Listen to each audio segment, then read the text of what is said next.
वसुदेव सुतं देवं कंसे चाणूरमर्दनं देवकी परमानन्दं कृष्णं वन्दे जगद्गुरुं श्रीकृष्णं वन्दे जगद्गुरुम्। हरे कृष्णा। हरे हाँ, श्लोक बोलेंगे। हरे कृष्ण हरे कृष्ण। 5 श्लोक बोले प्लीज कोई।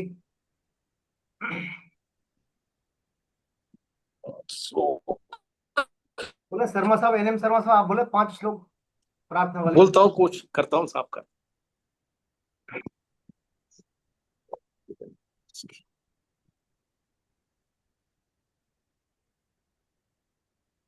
आया।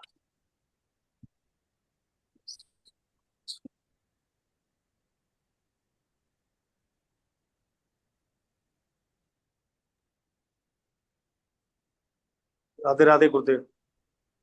अजोस्पपि सन्निभय यात्मा भूतानमीश्वरोऽपि सन् प्रकृति स्वाम धियास्थाय संवायाम तयामया यदा यदा हि धर्मस्य ग्लानिर्भवति भारत अभ्युत्थानं धर्मस्य तादात्मानं सृजाम्यहम्। परित्राणाय साधूनां विनाशाय च दुष्कृतां धर्म संस्थापनार्थाय संभवामि युगे युगे। मैं अजन्मा और अविनाशी स्वरूप होते हुए भी तथा संपूर्ण प्राणियों का ईश्वर होते हुए भी अपनी प्रकृति को आधीन योग माया से प्रकट होता हूँ। हे भरतवंशी अर्जुन, जब जब धर्म की हानि और अधर्म की वृद्धि होती है तब तब भी मैं अपने रूप को रचता हूँ और प्रकट करता हूँ। साधुओं की रक्षा करने के लिए और पाप कर्म करने वालों का विनाश करने के लिए और धर्म की भली भांति स्थापना करने के लिए मैं युग युग में प्रकट हुआ करता हूँ। जन्म कर्म चै में दिव्यमेवं यो वेति तत्वते त्वयक्कवत्वा देहं पुनर्जन्मं नैति मामेति सो अर्जुनम।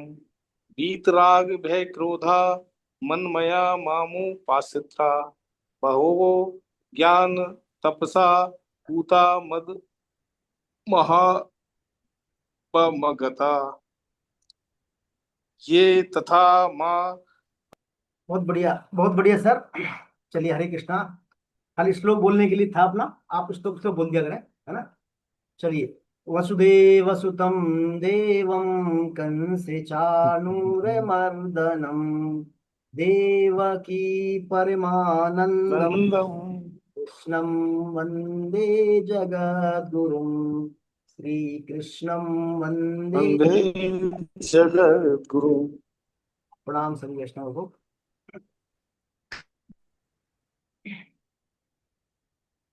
तो देखिए, सभी का पुनः गीता परिचय अभियान है, बहुत बहुत स्वागत है। हमारी ये विशेष अतिरिक्त कक्षा है ताकि जो आगामी कल परसों में हमारी जो एग्जाम होने वाली है उसका हम एक बार रिवीजन कर सकें, जो हमने अब तक पढ़ा है उसके लिए। तो देखिए, हमने भगवत गीता में 3 षटक है, 6 6 अध्याय के। पहला जो षटक है कर्मयोग पर आधारित है। कर्मयोग षटक में 6 अध्याय है। अर्जुन विषाद योग, सांख्य योग, कर्म योग, ज्ञान कर्म संन्यास योग, कर्म संन्यास योग और आत्म संयम योग, ये 6 अध्याय हम पढ़ चुके हैं। वैसे जो भगवत गीता है, महाभारत के 5 रत्न हैं प्रमुख। महाभारत के 5 प्रमुख रत्नों में से एक रत्न है भगवत गीता। पहला जो रत्न है वो है भगवत गीता। दूसरा आता है विष्णु सहस्त्रनाम, भीष्म स्तवन, अनुस्मृति और गजेंद्र मोक्ष। ऐसे करके 5 रत्न है महाभारत में। जो पहला आता है भगवत गीता, ये भगवत गीता महाभारत के भीष्म पर्व में स्थित है। भीष्म पर्व, जो महाभारत में 18 पर्व हैं उनमें एक भीष्म पर्व आता है। उस पर्व के अंतर्गत ये जो है महाभारत अध्याय 13 से और अध्याय 42 तक स्थित है, भीष्म पर्व में, है ना। तो भगवत गीता, देखिए सबसे पहली बात आती है भगवत गीता के नाम की।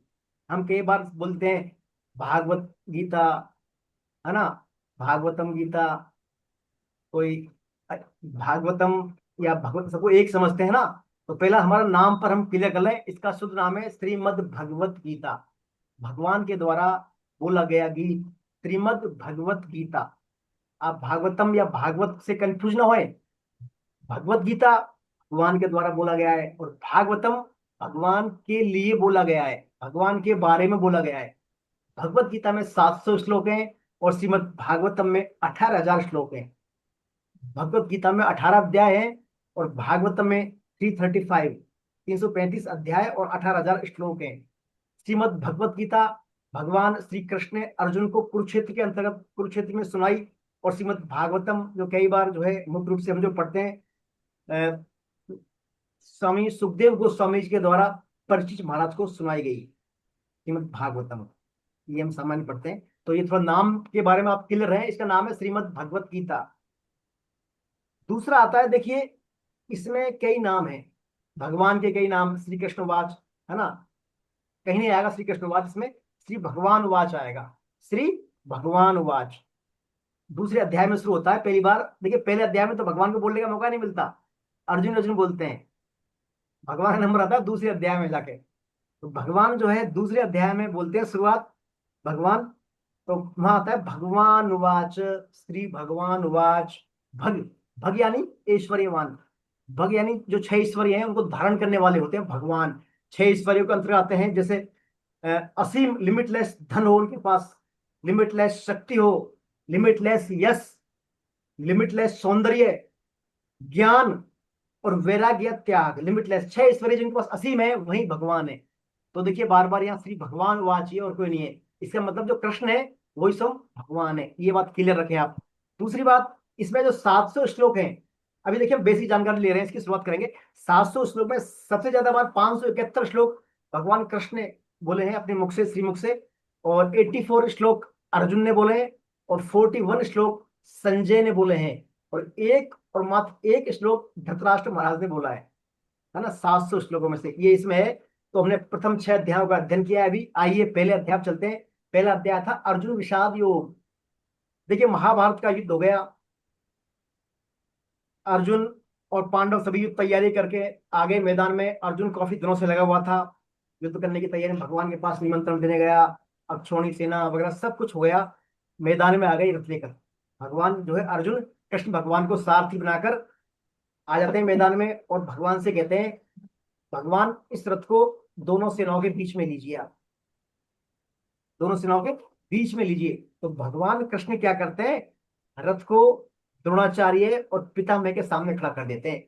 है तो दोनों सेनाओं के बीच में, लेकिन चूंकि द्रोणाचार्य वहां पर सेनापति है उनके, पितामह है वहां पर, तो उनके सामने खड़ा कर देते हैं। तो ऐसा जब करता है तो अर्जुन का जो है अंदर का मोह है ना, मोह यानी अटैचमेंट, शरीरों से लगाव, अपनेपनों से लगाव, मैं मेरापन, वो जाग जाता है अर्जुन का। और जब जैसे ही वो अर्जुन का जागता है, अर्जुन की ममता, मोह, आसक्ति सब क्या झलक जाती है।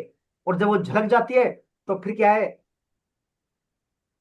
भगवान का जो है उपदेश देने का बन जाता है प्रोग्राम। यानी अर्जुन का जो अज्ञान झलकना शुरू हो जाता है, और जो अर्जुन का अज्ञान जब झलकता है तो भगवान का उपदेश देने का या भगवान को अर्जुन को संभालने का, अर्जुन को मार्गदर्शन करने का रास्ता खुल जाता है ना। तो मेन बात है इसमें ममता, मैं मेरापन। ये हमारी अहमता में सब में पाई जाती है, चाहे हम ज्ञानी हैं, बच्चे हैं, वृद्ध हैं, किशोर हैं, ममता। तो ममता ही हमारे कर्तव्य पालन में सबसे बड़ी बाधक है, ममता। जहां देख लीजिए आप, प्लीज अपने आप को सब म्यूट रखें, अपने प्रैक्टिकल लाइफ में देख लीजिए आप, जहां हमारी ममता आ जाती है बीच में, वही मामला क्या गड़बड़ हो जाता है। हमारे भेदभाव, राग द्वेष, बोलते हैं उसको, पक्षपात मामला मामला आ जाता है। अर्जुन के यहाँ क्या ममता आ गई। अर्जुन का वहां क्या कर्तव्य, युद्ध के मैदान में युद्ध करे भगवान से वो, पर ममता के कारण अर्जुन अपने कर्तव्य से च्युत हो जाता है वहां, यानी कर्तव्य को नहीं कर पाता है। और ममता का बड़ा भयंकर परिणाम होता है। देखिए फिर ममता लगती तो अपने को आसान है कि अपना है, चलो कोई बात नहीं, अपना बड़ा खुश लगता है, अपने को बहुत अच्छा है, मैं मेरा, अपने अपने बड़ा अच्छी अनुभूति मिलती है कि ये मेरा है, अपना है, ऐसा सुख मिलता है। लेकिन ममता का बड़ा भयंकर परिणाम होता है, ममता का बड़ा भयंकर परिणाम होता है। ममता के फलस्वरूप क्या होता है, अर्जुन का शरीर कांपने लग जाता है। वहां पर कहाँ तो युद्ध करने आया है, मरने मारने आया है, शरीर अर्जुन का कांपने लग जाता है, उसके अर्जुन के रोंगटे खड़े हो जाते हैं, और अपने आप को अर्जुन खड़ा रखने में भी असमर्थ पाता है, खड़ा नहीं रह पाता वहां पर। जो सबसे बड़ा धनुर्धारी है, महारथी है, पांडव पक्ष का प्रमुख योद्धा है, वो वहां खड़ा नहीं हो पा रहा, और उसका मन भ्रमित हो गया अर्जुन का, अर्जुन की बुद्धि भ्रमित हो गई, यानी उसकी उल्टी सोच पड़ गई। और वो क्या कहता है भगवान से, मैं भगवान युद्ध नहीं करूंगा, क्योंकि मुझे युद्ध करने से पाप लगेगा, मैं पाप को प्राप्त होऊंगा, और इस पाप के फलस्वरूप क्या है, हमारा कुल जो है वर्ण संकरता को प्राप्त होगा, जाति संकरता होगी, वर्ण संकरता होगी, स्त्रियां विधवा हो जाएंगी, और हमारे पतन जो पितर है हमारे पूर्व, उनका पतन हो जाएगा, और मैं युद्ध नहीं करूंगा केशव। अर्जुन की ये स्थिति जो होती है पहले अध्याय में, अर्जुन विषाद योग में, यानी अर्जुन विषाद योग के अंतर अर्जुन का जो मोह है ना, हम सभी के अंदर जो मोह है वो झलक जाएगा वहां पर, झलका देते हैं उसको भगवान बीच में लाकर। तो ये यहाँ पर विषाद योग है। तो विषाद योग के अंतर्गत देखिए प्रमुख रूप से आप जो देखेंगे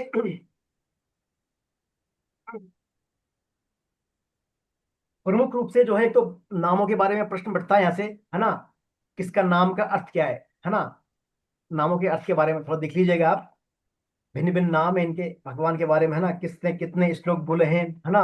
और धृतराष्ट्र का अर्थ क्या है, जो अन्याय पूर्वक दूसरे का अनाधिकार पूर्वक चेष्टा करे, दूसरे का धन धड़पे, वो धृतराष्ट्र है। अर्जुन जो सहज है, सरल है, वो अर्जुन है।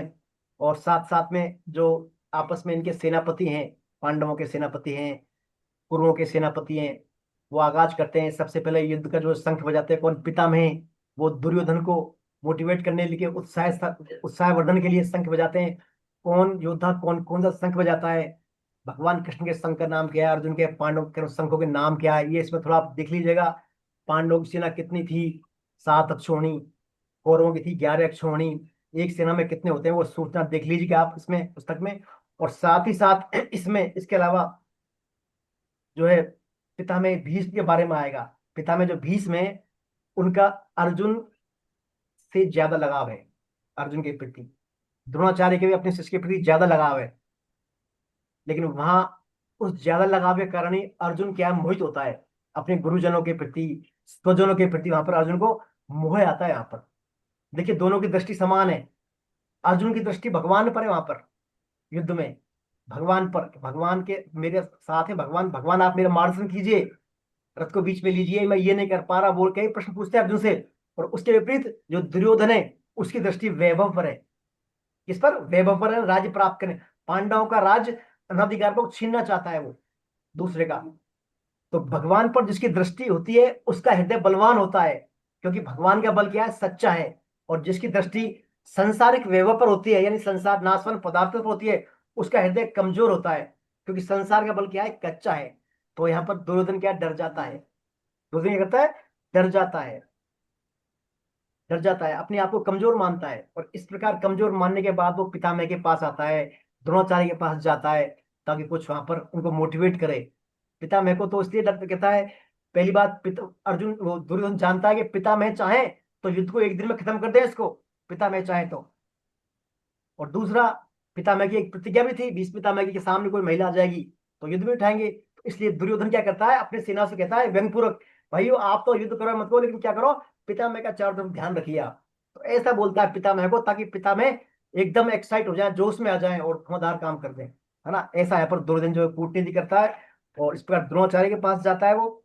और फिर ये सब एक दूसरे योद्धाओं का परिचय होता है। उसके बाद फिर अर्जुन जो है मोह में आता है, और दोनों सेनाओं के बीच में वहां पर रथ को ले आता है, और अर्जुन जो है भगवान को जनार्दन कह के संबोधित करता है, जनार्दन, हे जनार्दन, यानी जनार्दन का अर्थ तात्पर्य है, देखिए भगवान के जो नाम है भिन्न भिन्न, इन नामों पर ही प्रश्न बनते हैं, है ना, तो ध्यान रखिए नामों के अर्थ। जनार्दन मानी वह जो लोगों की सहायता करता हो, जन्म मृत्यु के चक्र से मुक्ति करवाता हो, जन्म मृत्यु रूपी चक्र से मुक्ति का दाता हो, जनार्दन, है ना। तो भगवान से अर्जुन चाहते हैं, भगवान मेरे को इस कलेश से हटवाइए, मुक्ति दिलवाइए मेरी, आप तो जनार्दन कह के भगवान अर्जुन को संबोधित करता है यहाँ पर। तो फिर इस प्रकार जो है भगवान और अर्जुन का अर्जुन भगवान से कहता है कि मैं इस प्रकार जो है नहीं कर सकता, मैं युद्ध करने वाली स्थिति मेरी नहीं है, मैं खड़ा होने में असमर्थ हूँ। तो यहाँ पर देखिए एक इसमें एक आता है, अर्जुन कहता है पुत्र का आती है, पुत्र के बारे में आता है, पुत्र धर्म, है ना, कि हमारे पितरों का तर्पण कौन करेगा, हमारा जो पुत्र धर्म है उसको हम नहीं कर पाएंगे, क्योंकि सब स्त्री युद्ध युद्ध देख, युद्ध में क्या होता है, वीर होते हैं पुरुष, और युवा होते हैं वो मारे जाते हैं, और जो स्त्रियां होती है, छोटे बच्चे होते हैं, वो युद्ध नहीं करते, वो रह जाते हैं। अब बड़े वीर बालक, बड़े बड़े आदमी, उनके बड़े बड़े पुत्र सब मर जाएंगे, तो बचेंगे और स्त्रियां, है ना।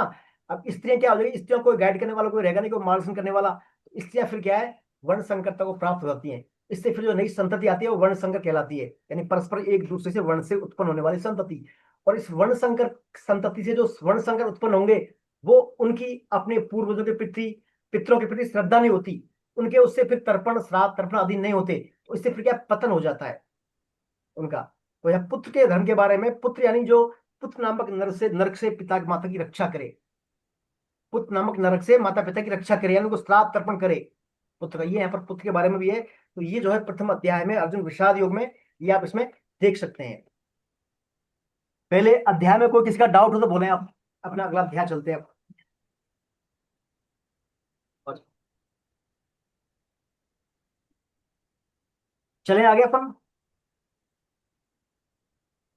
तो पहला अध्याय देखिए बेसिक है, इसमें कुछ नामों के बारे में, कितने नाम है, नाम के बारे में कितने श्लोक हैं, और कुछ टर्म्स हैं इसमें, को संख्यों के बारे में, है ना, सेना के बारे में, सेनापति किसका कौन है, ये आप सामान्य इसमें जानकारी आपको सबको आती है, देख सकते हैं आप। आइए फिर इसके बाद क्या होता है, अर्जुन कहता है मैं कितने गर्वों में खड़ा होने में भी असमर्थ हूँ।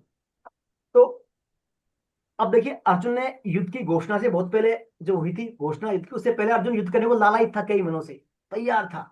नकुल, सहदेव, भीष्म, युधिष्ठिर, माता कुंती, भगवान कृष्ण सबसे परामर्श कर रहे कैसे क्या करना है, अब तो करना ही पड़ेगा, माता क्या क्या पालन करना पड़ेगा, प्लान कर रहे थे वो। अब प्लान करते करते वो भगवान कृष्ण को आमंत्रित करने गया युद्ध के लिए, है ना। और फिर सब काम तैयारी कर ली और युद्ध के मैदान में आ गया। और जब युद्ध वहां पर शंख बजने बजने बजी गए थे, शंख शंख एक प्रकार से बजी गए थे, वह बजने वाले थे, बजी गए थे शंख, तो पिता मैंने बजा दिया था। तो फिर ऐसे समय अर्जुन कह रहा है, जो पांडवों का मेन जो है योद्धा है, वो कह रहा है कि भगवान मैं युद्ध नहीं करूंगा, कहा ना मैं युद्ध नहीं करूंगा क्योंकि मैं खड़ा हो ही नहीं पा रहा, मेरी बुद्धि भ्रमित हो रही है। देखिए ये लक्षण है ना उसके, अर्जुन के अवसाद के लक्षण है।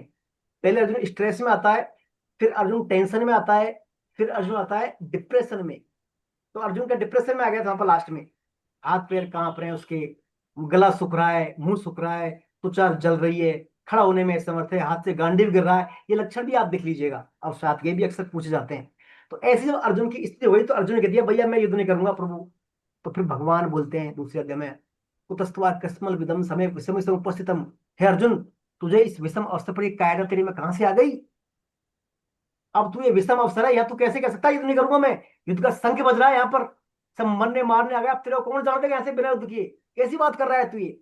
अर्जुन तेरे लिए क्या है, ये वो जो बात तू कह रहा है कायरता वाले, ये ना तो तेरी कीर्ति करने वाली है, ना तो तेरी इस जग में इससे वाइवा होगी, ना ही फिर तू इसमें कुछ स्वर्ग मिलेगा तेरे लिए, क्योंकि तू ऐसी कायरता आ गया तो ये मारेगा तो भगोड़े वाले मारा जाएगा गति में, और तू ऐसी बातें कर रहा है, बिल्कुल ये तेरे लिए कहीं भी उचित नहीं है।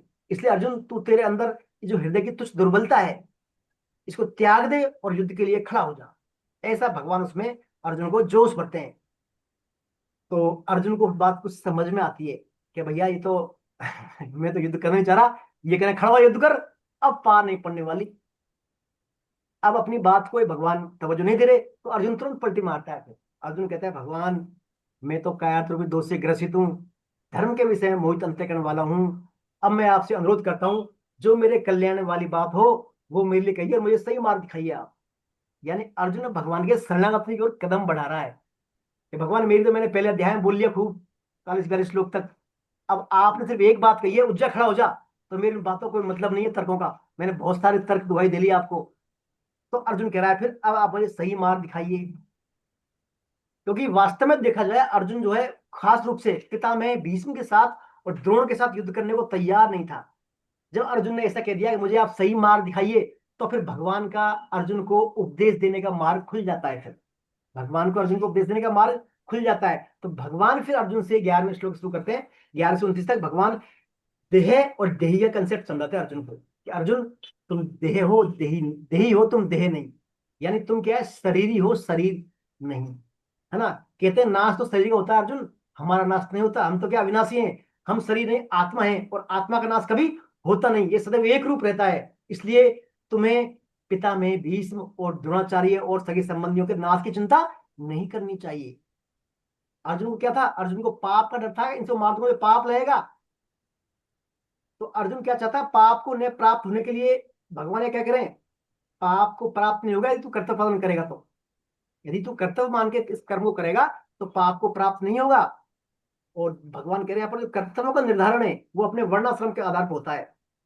कर्तव्यों का निर्धारण भगवान ने वर्णाश्रम के आधार पर किया, चूंकि अर्जुन क्षत्रिय है। और क्षत्रिय का कर्तव्य क्या है? अपने आप जो प्राप्त हो रहा है युद्ध कर्तव्य, उसको उससे बढ़कर कोई श्रेष्ठ श्रेष्ठ नहीं है उसके लिए। अपने आप प्राप्त हुआ युद्ध क्षत्रिय के लिए उससे बड़ा कोई कल्याणकारी साधन नहीं है। इसलिए अर्जुन, तू यदि युद्ध करेगा तो तेरा कल्याण ही होगा। यदि मारा जाएगा तो स्वर्ग की प्राप्ति होगी, और जीतेगा तो राज्य को भोगेगा, यानी कर्तव्य पालन और मेरी आज्ञा का पालन भी होगा।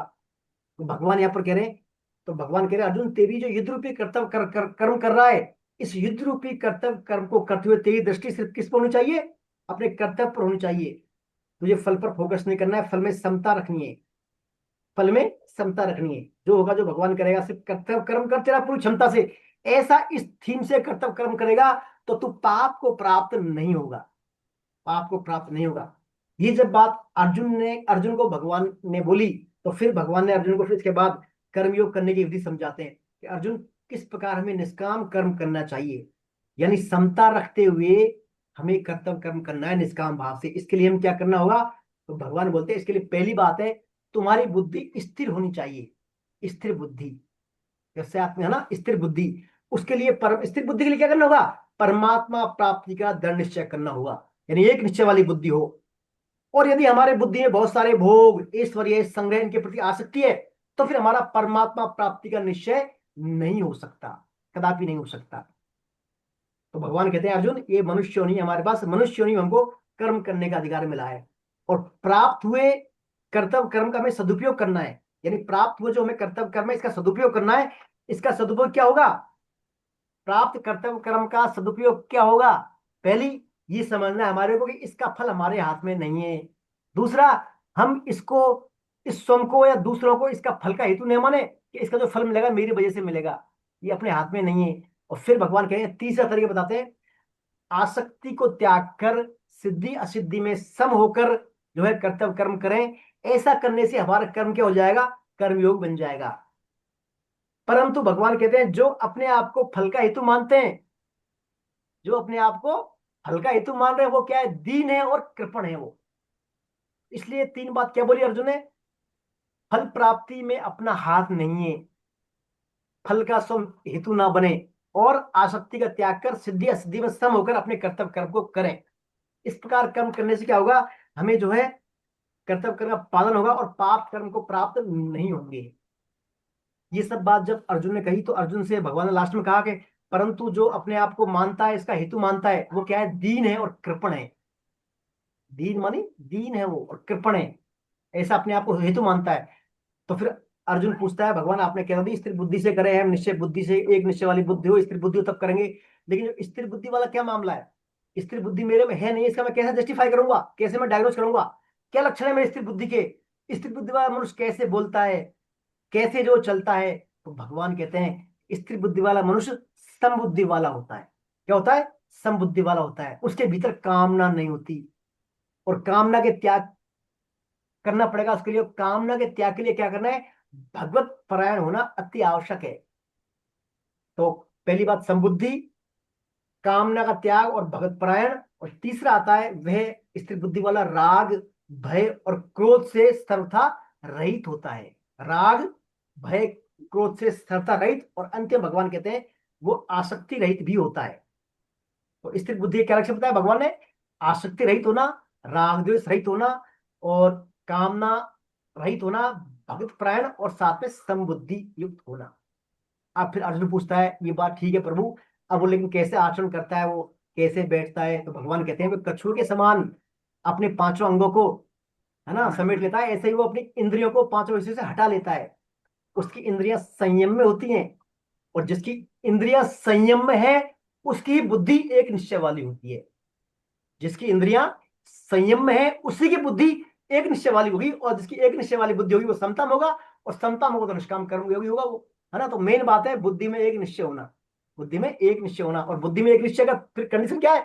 इंद्रियां संयम में होना। इंद्रियां संयम होना अति आवश्यक है। अब भगवान बताते हैं इंद्रियों के बारे में।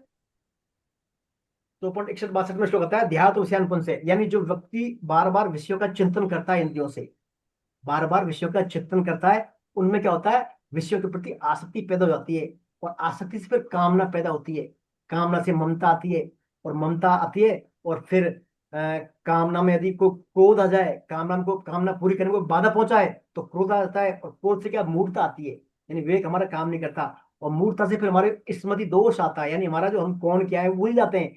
और स्मृति दोष होने से हमारा क्या होता है, बुद्धि का नाश हो जाता है। और बुद्धि नाशात प्रणश्यति, बुद्धि का नाश से हमारा पतन का मार्ग खुल जाता है। तो देखिए, पतन का मार्ग खुलना शुरू कहाँ से हो रहा है, विषयों के चिंतन से। तो हमारा विषयों का चिंतन में महत्वपूर्ण स्थान है हमारा एसोसिएशन। हम संग यदि विषयी लोगों का संग करेंगे, जो दिन भर ऐसी विषयों की बात कर रहे हैं, पांचों इंद्रियों की तृप्ति की बात करते हैं, तो वहां फिर हमारा स्वाभाविक चिंतन होगा विषयों का। और विषयों का चिंतन इज इक्वल टू पतन का मार्ग। देखिए कि कितना अच्छा लॉजिक गीता का। हम आजकल सामान्यतः देखते हैं, ये जो जितनी भी बहुराष्ट्रीय कंपनियां हैं, मल्टीनेशनल कंपनियां हैं, या जितने भी मार्केटिंग एक्सपर्ट, ये करते हैं, ये फॉर्मूला अपना गीता का। बार बार आपको चीज दिखाएंगे, ऐड देंगे, ऐड बार बार पेप्सी का ऐड आ रहा है, कोलगेट का ऐड आ रहा है, बार बार नई का ऐड आ रहा है, बार बार जब देखेंगे बार बार बार उसको दिन भर हम, तो चिंतन होगा नहीं होगा, सुबह उसका सुबह चिंतन होगा, आसक्ति होगी उसमें, आसक्ति होगी तो उसमें हमारा फिर कामना होगी, और कामना होगी तो हमारा स्मृति का नाश होगा, बुद्धि का नाश होगा, और पतन का मार्ग खुलेगा फिर। हमारे मतलब मूल उससे हम थीम से हट जाएंगे, हमारे उद्देश्य से भटक जाएंगे हम। तो मेन है विषयों का चिंतन से दूर रहें। ये सब बात जब बताते हैं भगवान तो कहते हैं, फिर बाद में कहते हैं विषयों का चिंतन से नाश पतन हो गया, लेकिन फिर कहते हैं परंतु जो राग द्वेष रहित होकर विषयों का सेवन करता है, राग और द्वेष रहित यानी भोग नहीं करता, वो सिर्फ निर्वाह मात्र करता है, मिल गया तो ठीक, नहीं मिला तो भी ठीक, लेकिन कोई लिप्तता नहीं उसमें, तो ऐसा व्यक्ति क्या करता है, उसका अंतःकरण निर्मल हो जाता है और वो स्थायी शांति को प्राप्त होता है। फिर कहता है जिनकी इंद्रियां संयम में नहीं होती है ना, उनको क्या है, मन बुद्धि को हर लेता है। जिनकी इंद्रियां संयम में नहीं होती, उनका क्या करता है, मन क्या कर लेता है, बुद्धि को हर लेता है। देखिए, बुद्धि की हमारी स्थिति मन से ऊपर होती है। सबसे पहला था हमारा शरीर, इंद्रियां, मन और बुद्धि। तो बुद्धि जो है मन का बॉस है, लेकिन हमारी इंद्रियां इस संयम में नहीं है, तो इंद्रियां इतनी पावरफुल है, मन सहित बुद्धि को खींच लेंगी वो। यानी मन भी आ जाएगा, बुद्धि वहीं बढ़ जाएगी हमारी बात पे। जैसे हमारी हम चाह रहे हैं बार बार जिब्बे का टेस्ट चाहिए हमारे को, बार बार जिब्बे का टेस्ट के प्रति बहुत ज्यादा वीक है हम। तो जिब्बे का टेस्ट का यदि हमें लग गया टेस्ट लेना है जिब्बे में स्वाद का, तो फिर हमारी क्या है, मन भी करेगा कि यार वही मिलना चाहिए, और मन करेगा तो बुद्धि हमें पता नहीं वहां चलना है हमारे को, क्यों, वो स्वाद लेना है वहां पर, वो खाने की चीज मिलेगी, बुद्धि हमारी वहीं जाएगी। तो यानी बेसिक हमारा इंद्रिय संयम, इंद्रिय संयम बहुत महत्वपूर्ण है। इंद्रिय संयम, विषयों का चिंतन, ये हमारे क्या मुख्य द्वार है, मुख्य एंट्री हमारी पतन की। तो इंद्रिय का मामला विशेष ध्यान रखें हम, इंद्रिय संयम और विषयों का चिंतन से बचें, ये यहाँ पर भगवान ने बताया। इसके बाद फिर भगवान ने अंत में जो है, इस अध्याय के अंत में और कुछ बातें बोली हैं। एक इसमें ये बात और थी, इसमें श्लोक, एक श्लोक में जो थी, या निशाचर भूतानाम जागृति संयमी, यस्याम जागृति भूतानी सा निशा पश्यतो मुनि। यानी जो है, जिस मनुष्य की इंद्रियां विषयों से सर्वथा वश में हुई है, उनकी बुद्धि जो स्थिर है, वही बात है इसमें। देखिए, जिनकी इंद्रियां सही में, बुद्धि स्थिर है, और और दूसरा कहते हैं जो संपूर्ण प्राणियों की जो रात है, यानी परमात्मा से मुक्त है, उसमें सही में मनुष्य जागता है। और जिसमें सब प्राणी जागते हैं, यानी भोग संग में लग रहते हैं, और तत्व को जानने वाली मुनियों की दृष्टि में वह रात है। देखिए, यानी हम जो भोग संग्रह में निकाल देते हैं हमारे जीवन को, जीवन भर जो है भोग संग्रह में निकाल देते हैं, वो क्या है, तत्वज्ञानी दृष्टियों की, तत्वज्ञानी जो है उनकी दृष्टि में रात है वो, अंधेरा ही अंधेरा है, वो कुछ नहीं किया नहीं आपने रात में, सोने में निकाल दिया, जैसे आपने, है ना। यानी समय हमारे लिए देखिए क्षण बहुत जरूरी, उम्र जो हमारी आयु दी है भगवान ने, समय दिया है, ये भगवान की हमारा विशेष कृपा है ये हमारे पर। हमारे पास दो चीज की पूंजी है, एक तो हमारी आयु यानी समय, ये पूंजी हमारी, और दूसरा आता है हमारे सामने परिस्थितियां, जो फल मिलते हैं ना हमारे, अनुकूल परिस्थिति आ रही है, प्रतिकूल आ रही है, हमारी कर्मों का फल है। ये तो हमारी वजह से आ रही है परिस्थितियां। परिस्थितियां है भगवान का, हमारा कोई और को मतलब औरों का है, भगवान का कोई लेना देना नहीं है। परिस्थितियां हमारे कर्मों के फल से मिल रही है हमारे को, लेकिन इन परिस्थितियों का सदुपयोग करने की जो हमारा समय मिला है हमारे पास, आयु हमारे पास, वो भगवान की विशेष कृपा है। हमें समय दिया है परिस्थितियों का उपयोग करने के लिए, तो हमें इस भगवान की कृपा को अनुभूत करना है, और अनुभूत करके फिर हम हमारी परिस्थितियों का सदुपयोग करके हम जो है कर्मों के बंधन से मुक्त हो सकते हैं। ये यहाँ पर ने, ये भगवान ने अर्जुन को जो है सांख्य योग के अंतर्गत ये बात दी है। देखिए, एक बात और बोलते हैं, सांख्य योग में क्या है, नाम के बारे में चर्चा नहीं अपने रहेगा इसमें। सांख्य योग यानी कर्मों का सम्यक न्यास, कर्मों का सम्यक न्यास, यानी कर्मों में से आसक्ति, ममता, कामना, इनको बाहर कर दें। कर्मों से जो बैठ थे ना हमारे फंसाने वाले, इनको हम बाहर कर दें, तो ये हुआ कर्मों का सम्यक न्यास, यानी सांख्य योग। यानी हमारे लिए सही क्या है, गलत क्या है, उसका एनालिसिस करना, गलत बातों को निकाल दे, सही छांट ले हम, ये सांख्य योग है। तो भगवान ने अर्जुन को यहाँ पर यही कहना चाह रहे हैं सांख्य योग के माध्यम से, अर्जुन पहली बात, तुम्हारा क्या शरीर नहीं हो, तुम्हारा जो शोक है ना, ये चिंता कर रहे हो आप, ये शरीर को लेकर है। तुम शरीर नहीं, शरीरी हो। और शरीर कभी नाश नहीं होता, शरीर का कभी नाश नहीं होता। और जिसका नाश नहीं होता उसके लिए शोक क्यों? और जिसका नाश होता है उसका शोक, शोक के लिए फिर है तो है उसके लिए। भगवान कहते हैं आप मनुष्य शरीर क्या मरणो धर्म है, इसका धर्म मरना है, ये मरेगा ही। जिसका मृत्यु लोक, ये लोग मृत्यु लोक है, इस लोक में जो आ गया उसका मरण निश्चित है। इसमें शोक करने वाली कोई बात है ही नहीं, बिल्कुल भी। जैसे कहते हैं मिठाई है, मान लीजिए बर्फी है आपके पास, आप बर्फी को खाएंगे तो बर्फी मीठी लगेगी, स्वीट है वो, उसका धर्म मीठा, मीठापन, मिठास। अब उसमें हंसने या रोने वाली कोई बात है क्या? हम मान लीजिए मिठाई खा लें, हंसे जोर जोर से या रोए, अरे भाई इसमें हंसने रोने वाली बात नहीं है, मिठाई का धर्म है मीठापन, तो मीठा लगेगी ये। ऐसे ही शरीर का धर्म है मृत्यु, मृत्यु धर्म शरीर है, तो इसमें न तो रोक शोक करने वाली बात है ना हर्ष करने वाली बात है। और जो हमारी शरीर है, यानी आत्मा है, देही है, ये हमारे अविनाशी है, इसके लिए शोक बनता ही नहीं है। तो अर्जुन, तेरा किसी भी परिस्थिति में शोक करना उचित नहीं है। असोचन सोचस्तम प्रज्ञावादान से भाष से गतासु ने कथासु से नानु सोचंती पंडिता। भगवान कह रहे हैं भैया, जो चले गए उनके लिए और नहीं गए उनके लिए शोक करना बनता ही नहीं है, बिल्कुल। तो बातें बड़ी पंडितों से कर रहा है, लेकिन वास्तव में तो ऐसा है नहीं। तो विवेक का उपयोग करें, विवेक का ज्ञान दिया भगवान ने। और फिर देह देही के बारे में बताया, कर्मों के बारे में बताया। हमें सिर्फ जो है कर्म, कर्तव्य कर्म करने पर ध्यान रखना है, फल का हेतु नहीं बनना है, फल में इच्छा शक्ति भी नहीं रखनी है, तभी हमारा कर्म योग होगा वो। ये इसमें दूसरे अध्याय सांख्य योग में बात है। तो यहाँ पर भगवान ने अर्जुन का शोक दूर करने का प्रयास किया है, देखिए सांख्य योग में। इसमें कोई आपका जिज्ञासा हो, कोई प्रश्न आ रहा हो, बोले आप सांख्य योग के बारे में। सर इसमें वो शाखा चंद्र न्याय है ना एक, हाँ, उसको थोड़ा क्लियर कर। हाँ। लेकिन ताकाचंद न्याय के बारे में क्या है, उसको हम शब्दों से नहीं कर सकते, इशारों से, इशारों से, इशारों से बता दें उसको। उसको उदाहरण भी दिया है एक, भगवान राम का ना, इशारों से बता देते हैं उसको।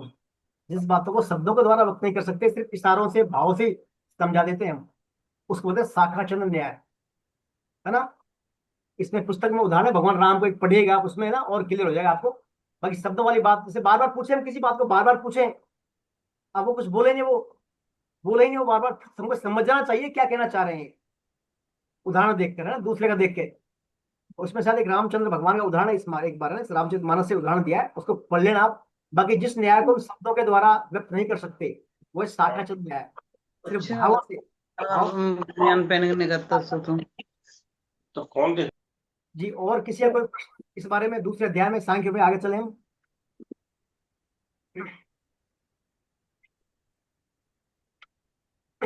आइए आगे चलते हैं, फिर हम लास्ट में और कर लेंगे चर्चा में प्रश्न होंगे उसके। तो देखिए, इस अध्याय में, दूसरे अध्याय में विशेष रूप से देह देही के बारे में प्रश्न आते हैं कई बार। देही देही के जो विशेषताएं क्या क्या है ना, अविनाशी है, और जड़ चेतन के बारे में प्रश्न आते हैं, जड़ है या चेतन है। एक प्रश्न अक्सर ये भी आता है, हमारी आयु कितनी है। क्या आता है, हमारी आयु कितनी है। कोई कहता है 42, 50, 40, 55, 56 ऑप्शन आते हैं, लेकिन हमारी आयु कोई है नहीं, अनंत है हम तो पहला पहला शिक्षा क्या है, हम शरीर नहीं, शरीर ही है। तो शरीर की आयु होती है क्या? शरीर की कोई आयु नहीं होती। तो ये थोड़ा ध्यान रखें, आप कई बार घुमाते हैं प्रश्न में ना, हम जब पढ़ते थे तब आता था ये, हमारी आयु कितनी है। दूसरा इसमें, और जो है इसमें,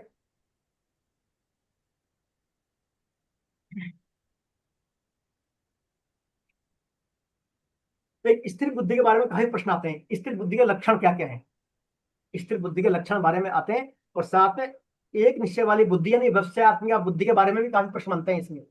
व्यवसायत्मिका बुद्धि के बारे में, समता के बारे में, समता क्या है, योग कर्मों से, कर्मों में योग होना, कर्मों को कुशलता से करना ठीक है, या कर्मों को योग में इस्तेमाल करना ठीक है, इसमें भी क्वेश्चन आता है बार बार, है ना। एक आता है, हमारी जो बुद्धि सकाम कर्मों में या शास्त्रीय मतभेदों उलझ जाती है, उसको क्या कहते हैं कई बार।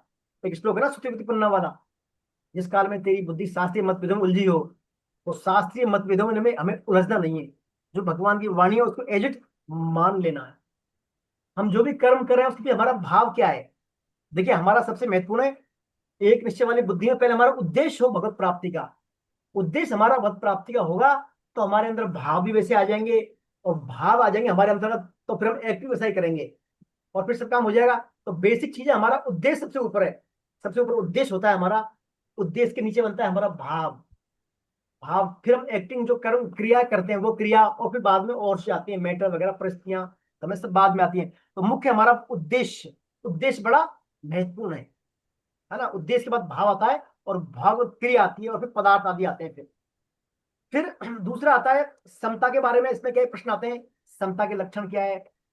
एक जो आया 2.40 श्लोक है, न्याभिकम नासु अस्ति पितृ न विद्यते स्वल्पम धर्म स्थायते महितो भयात्।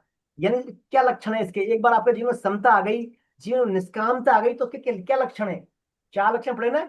उसका कभी नाश नहीं होता, उसके उस धर्म के अनुष्ठान का कभी नाश नहीं होता, ना उसका उल्टा फल मिलता, और वो जन्म मरण रूपी महान भय से रक्षा भी करता है। ऐसा लक्षण आते हैं समता के बारे में ना। थोड़ा सा अनुष्ठान भी कर लिया तो समता के बारे में हमें करना है। तो बुद्धि, समता से युक्त जो बुद्धि है, समता से तुम्हारी बुद्धि है, उसका पहला फोकस होगा राग द्वेष रहित होगी वो, और पाप पुण्य से परे होगी वो। तो समता बुद्धि के लक्षण। और यदि कोई समता में आ जाए, है ना, समता में आ जाए, और अंत समय में वो क्या है, समता में रहे, तो ऐसा व्यक्ति क्या है, बहुत उच्च स्थिति आती है उसके अंत समय में, यानी वो ब्राह्मी स्थिति में होता है वो, समता वाला। फिर कहते हैं हम बाहरी तौर पर तो क्या है, हमने त्याग दिए भोग, बाहरी तौर पर भोग त्याग दिए, हम सब ये नहीं करते वो नहीं करते, लेकिन अंदर हमारे अंदर क्या है, कहीं ना कहीं उनकी वासना है, रसों की विषयों की वासना है। तो अंदर उसको बोलते हैं, उस बुद्धि को बोलते हैं रस बुद्धि, रस बुद्धि। तो यानी रस बुद्धि भी हमारी क्या है, उन्नति में बाधक है। भगवत गीता जो फिजिकल कर्म करते हैं उनको भी कर्म मानती है, और जो मानसिक रूप से हम सोचते हैं ना, विचारते हैं, उनको भी कर्म मानती है। देखिए, इसलिए रस बुद्धि भी बड़ी खतरनाक है। रस बुद्धि से क्या होता है, हमारे संस्कार पड़ जाते हैं वैसे ही। जैसे हम ऊपरी तौर पर कुछ नहीं कर रहे, हम अंदर में सोच जा रहे हैं, सोच जा रहे हैं रस को लेकर, तो फिर हमारे अंदर वही संस्कार पड़ जाते हैं स्वभाव में। तो जब भी हमको मौका मिलता है, जब भी हमारे अनुकूल परिस्थिति आती है उस संस्कार के हिसाब से, तुरंत हम अटैक करते हैं फिर, यानी वो कर्म करा देती है हमारे से, रस बुद्धि हमारे से वो कर्म करवा देती है। तो रस बुद्धि के बारे में आप देख लें, इसमें भी अक्सर प्रश्न आते हैं। फिर एक इसमें शोक के बारे में आता है, हम क्या है, देह नहीं देही हैं, तो क्या शोक करना उचित है हमारे लिए, किसी की मृत्यु होने पर, किसी की मृत्यु होने पर शोक करना उचित है क्या। नहीं, हाँ नहीं, जब हम शोक, देखें तो नहीं करना चाहिए। हाँ, शास्त्रों के अनुसार शोक सिर्फ सिंपैथी व्यक्त कर सकते हैं हम। देखिए हमारे श्रद्धेय तायल साहब थे, जब हम भगवत गीता पढ़ते थे वो, तो हमारे कृष्ण का नाम था लॉर्ड जगन्नाथ चैरिटेबल, जैसे भी गीता परिचय अभियान है ना, ऐसे पहले हमारा था, सर का था लॉर्ड जगन्नाथ चैरिटेबल ट्रस्ट। तो कोई भी हमारा साधकों का परिवार वाला कोई जो परिचित व्यक्ति खत्म हो जाता था, देहावसान हो जाता था, तो उसमें तीये की बैठक होती थी। तीये की बैठक में सब जाते हैं अक्सर, शोक बोलते हैं, शोक सभा बोलते हैं ना, शोक सभा। तो तयाल साहब जब वहां जाते थे, या हमारे किसी के माध्यम से चिट्ठी भेजते थे जगन्नाथ चैरिटेबल ट्रस्ट की, तो वो शोक व्यक्त नहीं करते थे वहां पर। वो कहते थे भैया आपके इनका देहावसान हो गया है, अब मैं भगवान से प्रार्थना करता हूँ, इनकी जो कर्तव्य की जिम्मेदारी आपको जो है, आपको जिम्मेदारी सहन करने की, जिम्मेदारी निभाने की आपको भगवान शक्ति दे, आपको संबल दे भगवान, ताकि आप इनके बच्चे बच्चे कार्यों को पूरा कर सकें। शो का नाम ही होता उस चिट्ठी में। तो करने वाला कहना था, क्योंकि वो ताया साहब गीता की बातों को जीते थे, उनके आचरण में थी कई बातें, है ना। तो शोकों वाला मामला हमें थोड़ा ध्यान रखना चाहिए, है ना। हालांकि ऊपरी तौर पर तो औपचारिक सामाजिक दृष्टि से हम जाते हैं, अंदर से ऐसा इसमें शोक वाली बात कोई नहीं होनी चाहिए। दूसरी बात, एक इसमें आता है 14 16 श्लोक है, ना तो विद्यते भावो ना भावो विद्यते सत्य, यानी असत का तो भाव नहीं, और सत का अभाव नहीं। ये भी देख लें आप, इससे कई प्रश्न बनते हैं सत असत के बारे में, है ना। असत का तो भाव विद्यमान नहीं है, और सत का अभाव है ही नहीं कहीं। ये बात दूसरी। सत असत का हो गया, और कर्मों के बारे में हो गया। कर्मयोग का जो सूत्र दिया है, कर्मण्यवाधिकार फलेषु कदाचन, है ना। ये समय दुख सुखम धीरम सोमर्थवाय कल्पते, यानी जो समता में है ना, सुख दुख में जो समान है, धीर है, वो जीते जी अमर हो जाता है। और साथ में समय सुखे दुखे समय कृत्वा लाभ अलाभ जया जो, समता के लक्षण है सुख दुख लाभ हानि जय पराजय मान अपमान में समता वाला भाव होना चाहिए, समान वो है समता में। ये इसमें प्रश्न बनते हैं। तो ये सांख्य हो गए, है ना। और आप देख लीजिएगा इसमें, और आपको प्रश्न लगे तो बता दीजिएगा। आइए आप चलते हैं अध्याय नंबर 3 कर्मयोग। अध्याय नंबर 3 कर्मयोग। तो देखिए यहाँ पर ये हो गया, सांख्य हो गया। भगवान ने अर्जुन से पहले क्या कहा था, भैया पहले तो विवेक का ज्ञान दिया पहले चरण में, दूसरे ध्यान में क्या आप देह नहीं देही हो, है ना, ज्ञान के बारे में क्या आपको शोक नहीं करना चाहिए क्योंकि आप देही देही हो। फिर भगवान ने बाद में अगले हाथ में कर्मों के बारे में दिया, कर्मों में फल की इच्छा मत कर, समता में रहकर कर्म कर, है ना। तो पहले विवेक की बात करी, फिर समता, एक निश्चय वाली बुद्धि, इंद्रिय संयम, इनकी बात करी। अर्जुन कंफ्यूज हो गया। अर्जुन कहे भैया भगवान, आप कभी तो ज्ञान की बात कर रहे हो, ज्ञान की बात कैसे, हम तो, मेरे ज्ञान है, मैं तो सब शरीर हूं, नहीं शरीर हूँ। और फिर कह रहे हो आप कर्म भी करें, हम समता रखकर, लाभ हानि जय पराजय समय समान हो कर्म करें, बिना फल की इच्छाएं कर्म करें, इंद्रियों को स्वयं करते हुए कर्म करें। तो कभी तो आप ज्ञान की बात, बुद्धि की बात करें, कभी कर्म करने पर जोर दे रहे हैं, है ना। क्योंकि अर्जुन क्या मताग्रही था। अर्जुन चाहता, भगवान कह रहे हैं युद्ध मत कर, बस तू एक बार युद्ध को छोड़ दो, इसको युद्ध करना ही पड़े। अर्जुन वहां अपना दिमाग लगा रहा है, भगवान कभी तो ये कभी वो आप। फिर अर्जुन भगवान से कहता है, भगवान आप जो है, यदि कर्मों को बुद्धि श्रेष्ठ समझते हो, तो मुझे इस घोर युद्ध कर्म में क्यों लगा रहे हो। अर्जुन ने बात ये पकड़ ली, बुद्धि वाली, ज्ञान वाली, विवेक वाली, देह देही वाली, कि जब आप भगवान ज्ञान को सबसे ऊपर मान रहे हो, तो मुझे इस घोर कर्म में क्यों लगा रहे हो युद्ध में आप। तो फिर भगवान अर्जुन का जवाब देते हैं, अर्जुन से भगवान कहते हैं, अर्जुन, फिर अर्जुन क्या, अर्जुन को भगवान क्या होता है, कर्म करने की प्रॉपर रीति बताते हैं, कर्म करने का प्रॉपर मेथड बताते हैं, तरीका। अर्जुन इस विधि से कर्म करेंगे तो तुझे कोई क्या है, पाप कर्म नहीं लगेंगे, तेरा कर्तव्य कर्म का पालन भी हो जाएगा। तो भगवान फिर अब बोलते हैं तीसरा अध्याय कर्म योग, यानी कर्मों में से समता में रहकर कर्म करना। कर्म मानी कर्म, योग मानी समता। तो समता में रहते हुए कर्म कैसे करें, ये भगवान यहाँ पर कर्म योग अर्जुन को बोलना चाह रहे हैं। सॉरी।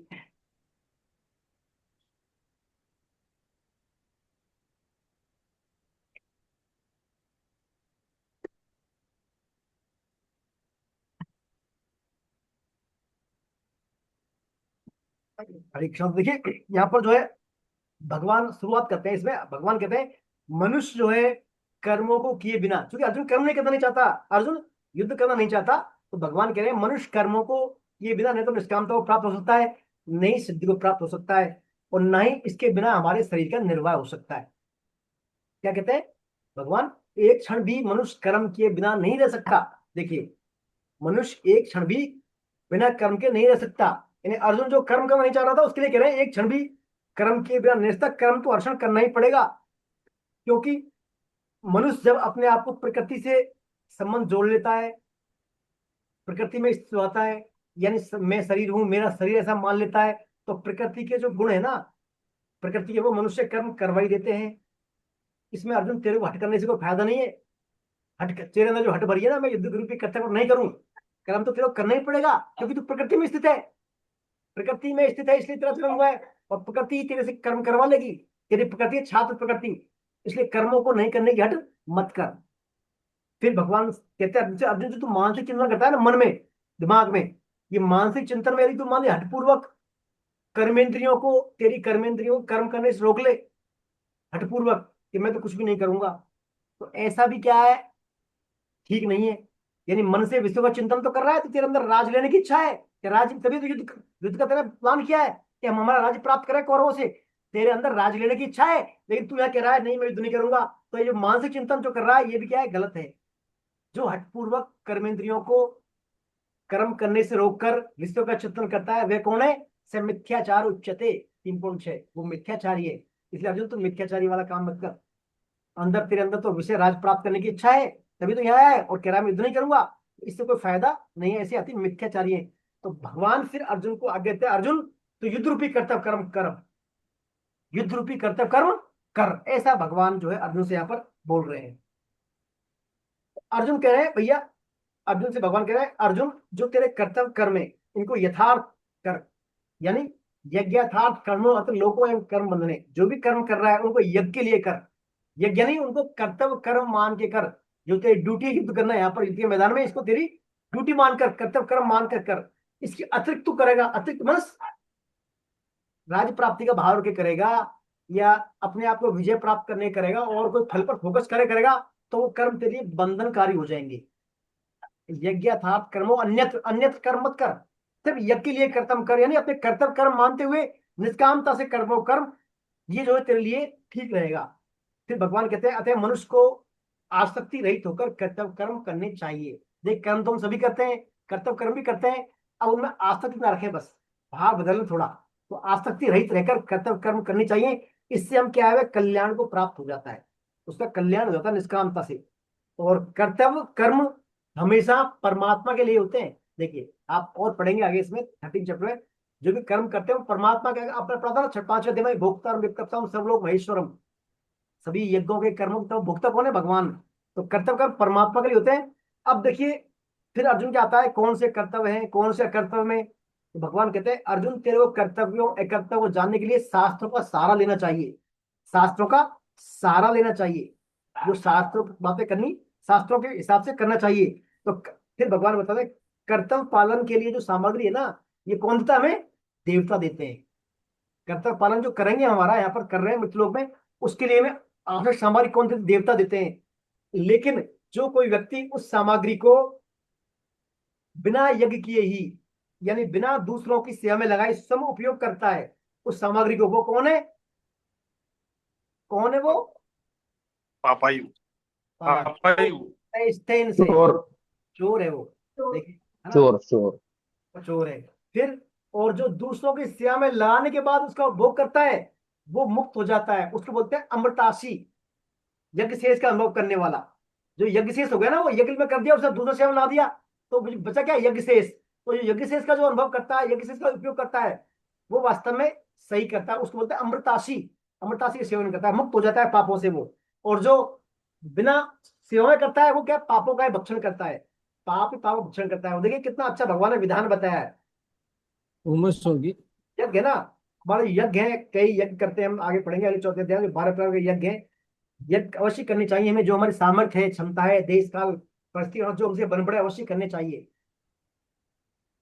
और यज्ञ नहीं करेंगे तो फिर हम चोर हैं, पृथ्वी में भार के समान ही फिर ना। तो फिर भगवान कहते हैं जो भगवान को, यानी जो भगवान को भोग लगा खाते हैं, वो पापों से मुक्त हो जाते हैं। भगवान को जो भोग लगा खाते हैं वो पापों से मुक्त होते हैं। और जो अपने लिए पकाते हैं, वो सिर्फ पापों को ही खाते हैं। फिर वो क्या करते हैं? ये 13वां श्लोक है, वो पापों को ही खाते हैं। फिर भगवान कहते हैं जो इंद्रिय तृप्ति के लिए ही कर्म करता है, जो सिर्फ इंद्रिय तृप्ति में के लिए कर्म करता है, उसमें पूरा जीवन निकाल देता है, वो क्या? पाप में जीवन बिताता है। अघाव इंद्रिय रामो, वो क्या है? पापी है, व्यर्थ में जी रहा है, वो भार के समान है धरती पर।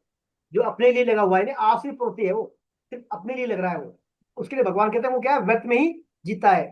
तो भगवान बताते हैं अर्थात मनुष्य को क्या करना है? आसक्ति रहित होकर यज्ञ के लिए कर्तव्य कर्म करना चाहिए, जिससे वो क्या? परमात्मा को प्राप्त हो जाता है। फिर भगवान अर्जुन से कहते हैं अर्जुन तू श्रेष्ठ पुरुष है, और श्रेष्ठ पुरुष जो है, जो कर्म करते हैं उसका दूसरे लोग फॉलो करते हैं। यद यद आस्ति श्रेष्ठ तत्तेवेतरो जने सत प्रणाम कुरुते लोकस तदनु वर्तते। यानी जैसा जैसा श्रेष्ठ मनुष्य आचरण करते हैं, सब लोग उसका फॉलो करते हैं। इसलिए अर्जुन तू तेरा कर्तव्य कर्म कर पूरी क्षमता से, और साधारण लोग तेरा फॉलो करेंगे बाद में, है ना। फिर भगवान बताते हैं तत्व के महापुरुष तो है सदैवी आसक्त रहित होकर कर्तव्य कर्म करते हैं, बजाय अज्ञानियों के प्रकार। यानी जो ज्ञानी पुरुष है, ज्ञानी पुरुष जो भी कर्म करेंगे निष्काम भाव से करेंगे, निष्काम भाव से करेंगे। और वो जो नए अज्ञानी लोग हैं या नौसिख है, उनको प्रेरणा देना काम करते हैं वो दूसरे के लिए, यानी लोक संग्रह के लिए कर्म करते हैं वो तत्ज्ञानी पुरुष। लोक संग्रह के लिए कर्म करते हैं तत्ज्ञानी पुरुष। और फिर भगवान कहते हैं परंतु हमें यज्ञ रूपी कर्तव्य करते समय कर्म में आसक्त नहीं होना चाहिए। तत्वज्ञानी पुरुष क्या करते हैं? जो भी कर्म करते हैं ना, वो जानते हैं कि मैं कुछ भी नहीं कर रहा, गुण ही गुण में बरत रहे हैं, मैं वास्तव में करता हूं, मैं कुछ भी नहीं कर रहा, जो भी कर्म कर रहा हूं ये गुण ही गुण में बरत रहे हैं। ऐसा तत्वदर्शी महापुरुष जानते हैं। यानी जो इंद्रियां हैं, इंद्रियां ही अपने विषयों में क्या है? राग द्वेष घृण करती हैं। और राग द्वेष क्या करते हैं? हमारा जो परमार्थिक मार्ग है उसमें विघ्न पैदा करने वाले शत्रु है राग द्वेष। अतः भगवान कहते हैं मनुष्य को अपने कर्तव्य कर्म करते समय राग द्वेष के वश में नहीं होना चाहिए, यानी राग द्वेष से मुक्त होकर राग द्वेष के वश में होकर कर्म नहीं करने चाहिए। यानी राग द्वेष यदि हमारे कर्म में आ गया तो हमारे कर्म क्या है? बंधनकारी हो जाते हैं। तो फिर भगवान कहते हैं मनुष्य का जो धर्म है वो डिसाइड है वर्णाश्रम धर्म के अनुसार। तो वर्ण आश्रम धर्म के अनुसार हमारे कर्तव्य कर्म है, चाहे वे हमारे गुण रहित हैं, दूसरे दिखने में कैसे भी, हमें हमारे कर्तव्य करने चाहिए। स्वधर्म निधर्म श्रेय, यानी हमारा जो स्वधर्म है उसके पालन करनी चाहिए।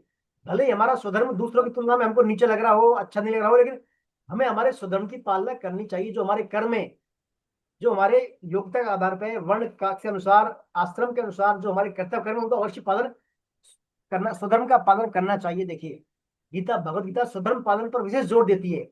यदि हमने स्वधर्म पालन नहीं किया, परधर्म अपना लिया, तो हमारा पतन हो जाता है उससे। फिर जैसा भी हमारा स्वधर्म है, अच्छा है बुरा है, चाहे उसमें भले पाप लग रहा हो तो भी अवश्य करना चाहिए, क्योंकि हम भगवान की आज्ञा का पालन करते हैं। तो जहाँ आज्ञा पालन का भाव आ जाता है उसमें पाप वगैरह सब हमारे खत्म हो जाते हैं फिर, है ना। तो स्वधर्म पालन हमें अवश्य करनी चाहिए। अब देखिए, अपने कर्तव्य जो कर्म कर रहे हैं यहाँ पर, अपने कर्तव्य कर्म करने के मामले में कुछ अपवाद के बारे में बता रहे हैं भगवान। कौन? उस ऐसा व्यक्ति जो भले कर्तव्य करे या नहीं करे उसको फर्क नहीं पड़ता। कौन? जो अपने स्वरूप में स्थित है और अपने आप में संतुष्ट और तृप्त है। जो अपने स्वरूप में स्थित है ना, ज्ञान योगी, और जो अपने आप में तुष्ट है, संतृप्त है, वो कर्तव्य कर्म करे या मत करे, कोई फर्क नहीं पड़ता उसके लिए।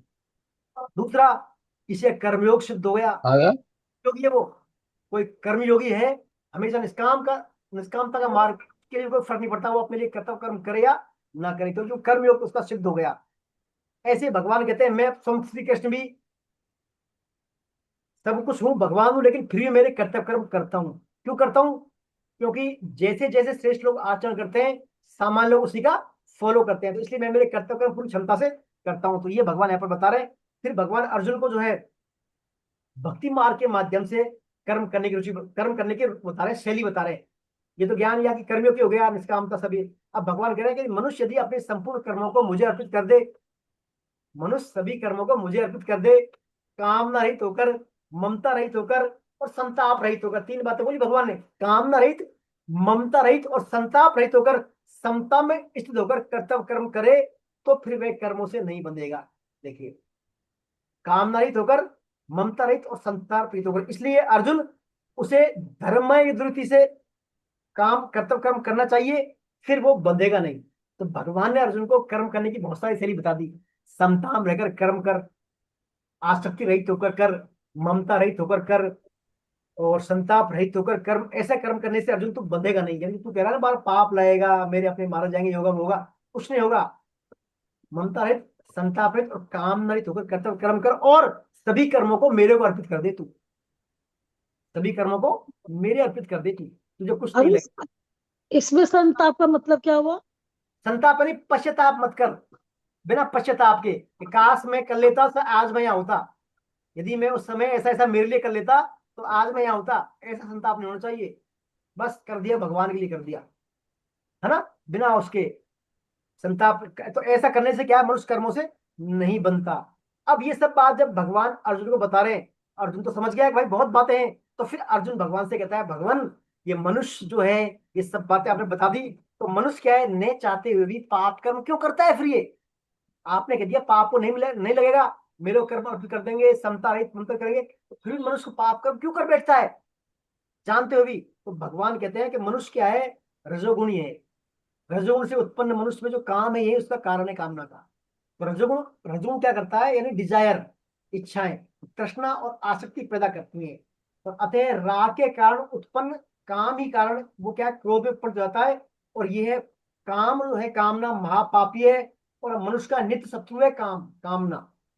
ये रजोगुण की फसल उत्पन्न होने की कामना है। इस कामना के वश में हम कर्म, निश्चित कर्म कर देते हैं। देख, कर्म तो हम सभी करते हैं, लेकिन निश्चित कर्म करने के पीछे क्या है, हमारा कामना। कामना होगी हमारी तो गर्व काम करेंगे हम, नहीं कोई गर्व काम नहीं करते। तो निश्चित कर्म के पीछे कामना है। तो हमारी देखिए, ये कामना क्या करती है, हमारे विवेक को ढक देती है। और विवेक को ढक देती है तो फिर कामना कभी तृप्त नहीं होती, कामना बढ़ती चली जाती है हमारी। भाई हमारे आंखें अंधे हो गई ना, अच्छा बुरा सब बंद, बस मेरे को ये काम करना है, मेरे को बस ये सिर्फ डिजायर लानी है, इसके इतने रुपए लाने हैं मेरे को आज तो, बस उस टाइम तो करना है उसको कैसे भी। यानी विवेक थक जाता है उसका, और कामना रूपी कारण वो क्या है, कभी न तृप्त होने वाली कामना का शिकार हो जाता है वो। फिर वो क्या करता है, देखिए जो भी क्रिया करेगा, जो भी कर्म करेगा, उसके भाव के आधार पर करेगा, है ना। भाव के आधार पर करता है क्रिया, किसको आधार होती है, भाव के आधार पे। और भाव कहाँ पैदा होते हैं, हमारे मन में, हमारी इंद्रियों में और हमारी बुद्धि में। कहाँ होते हैं भाव, हमारे मन में, बुद्धि, इंद्रियों, अंतःकरण में भाव होते हैं। और भाव के अनुसार होती है क्रिया, और क्रिया के अनुसार फिर हमारे कर्म होते हैं, पाप करते हैं हम, निश्चित कर्म। तो आप देखिए, पाप कर्म कर्म करवाने में हमारा मूल निवास कहाँ रहा, मूल कहाँ से शुरुआत हुई, हमारे मन बुद्धि से। तो एक तो कामना का निवास कहाँ रहा, मन बुद्धि में। तो कामना जो है निवास करती है मन बुद्धि अहंकार में। मन बुद्धि अहंकार में कामना आएगी तो हमारे उससे वैसे भाव आएंगे, भाव पैदा होंगे, और भाव आएंगे तो हम क्रिया करेंगे वैसी। तो फिर उससे क्या है, पाप कर्म निश्चित कर्म होते हैं। इस प्रकार भगवान कहते हैं कि हमें क्या करना है फिर, इस पाप से बचने के लिए हमें बलपूर्वक उस काम का नाश करना है, जो कामना बैठी है हमारे अंदर, उसका बलपूर्वक नाश करना है। इसके लिए भगवान ने तरीके बताए दो। क्या? पहली बात है, हमारी इंद्रियों को वश में करना है। देखिए, इंद्रिया इतनी प्रमथनशील है, इंद्रिया इतनी पावरफुल है, इंद्रियों को थोड़ा भी पावर मिल गया तो इंद्रिया मन बुद्धि को खींच लेंगी, है ना। तो पहली बात, इंद्रिय संयम करना होगा। लेकिन जो काम है हमारा, काम यानी कामना, ये क्या बुद्धि से भी सूक्ष्म है। देखिए, काम जो है ना, बुद्धि से भी सूक्ष्म है। तो इसका बुद्धि नाश नहीं कर सकती काम का। देखिए, इंद्रियां, शरीर, मन, बुद्धि और फिर काम, अहंकार के अंदर में।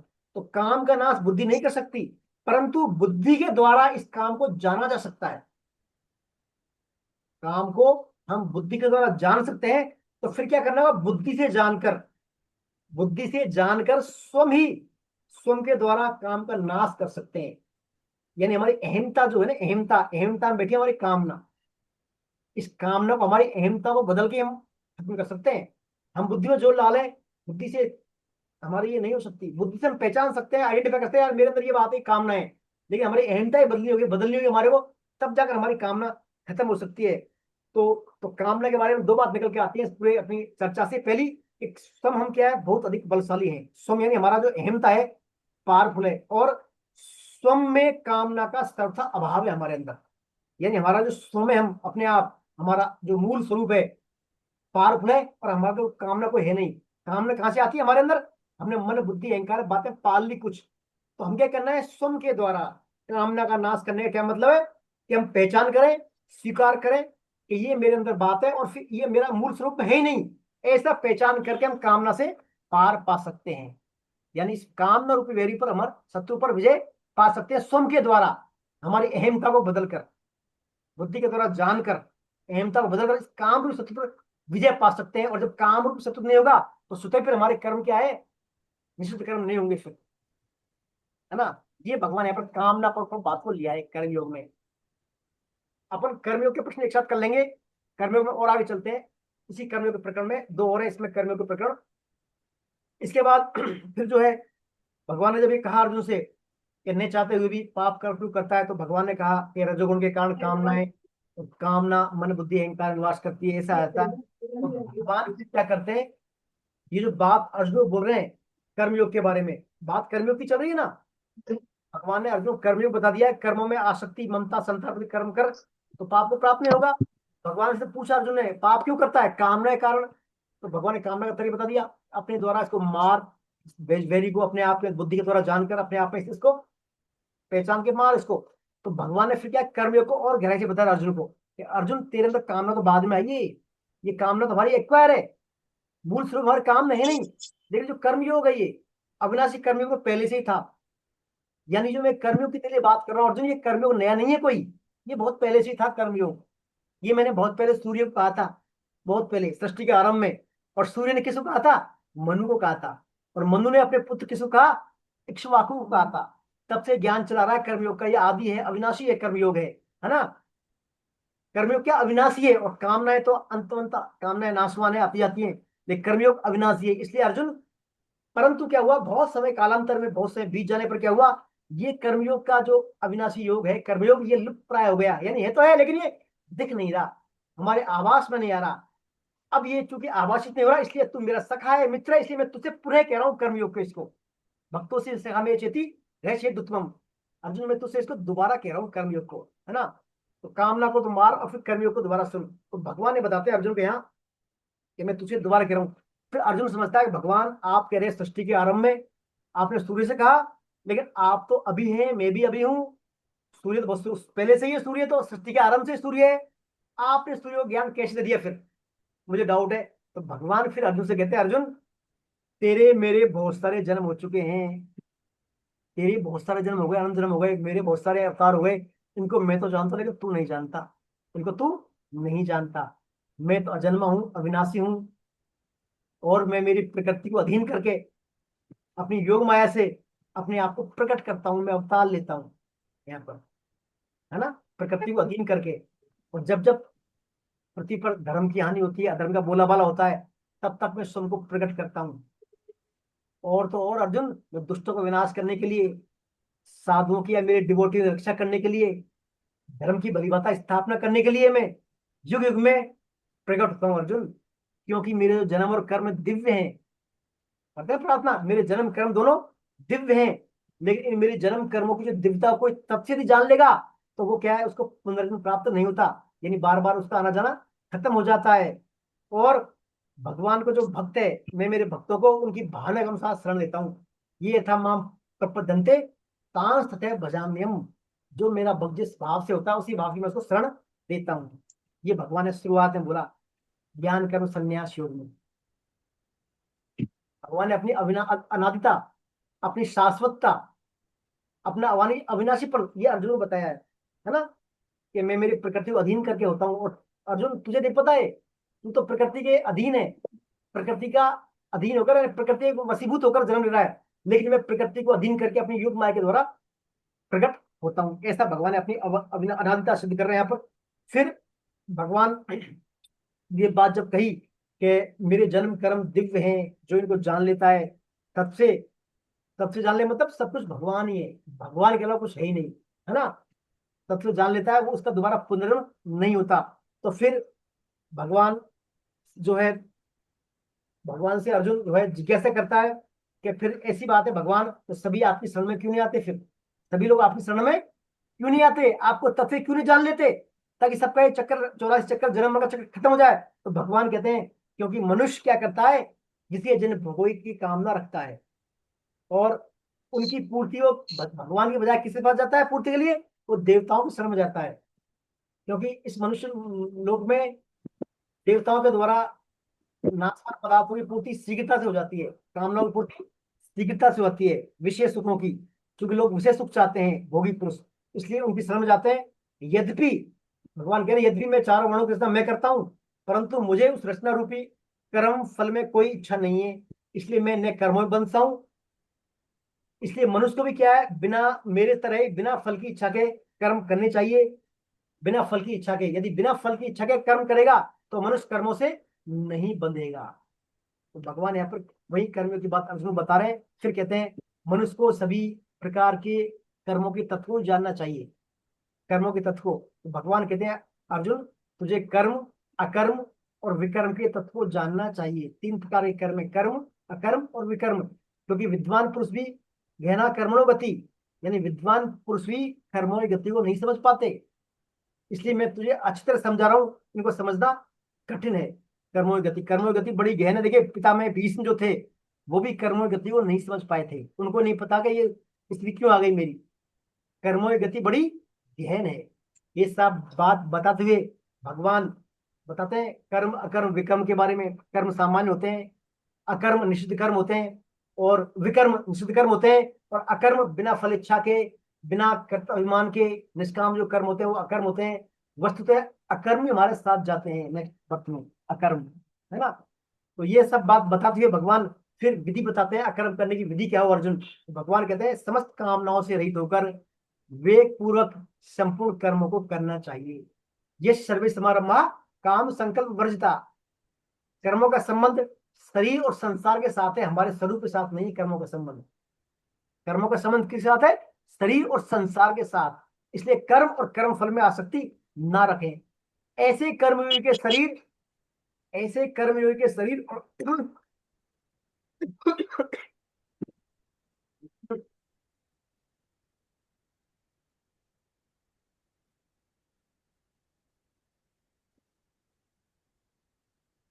भगवान यहाँ पर अब विधि बताते हैं अर्जुन को, सभी कामनाओं से रहित होकर और संकल्प से रहित होकर विवेक पूर्वक कर्मों को करना चाहिए।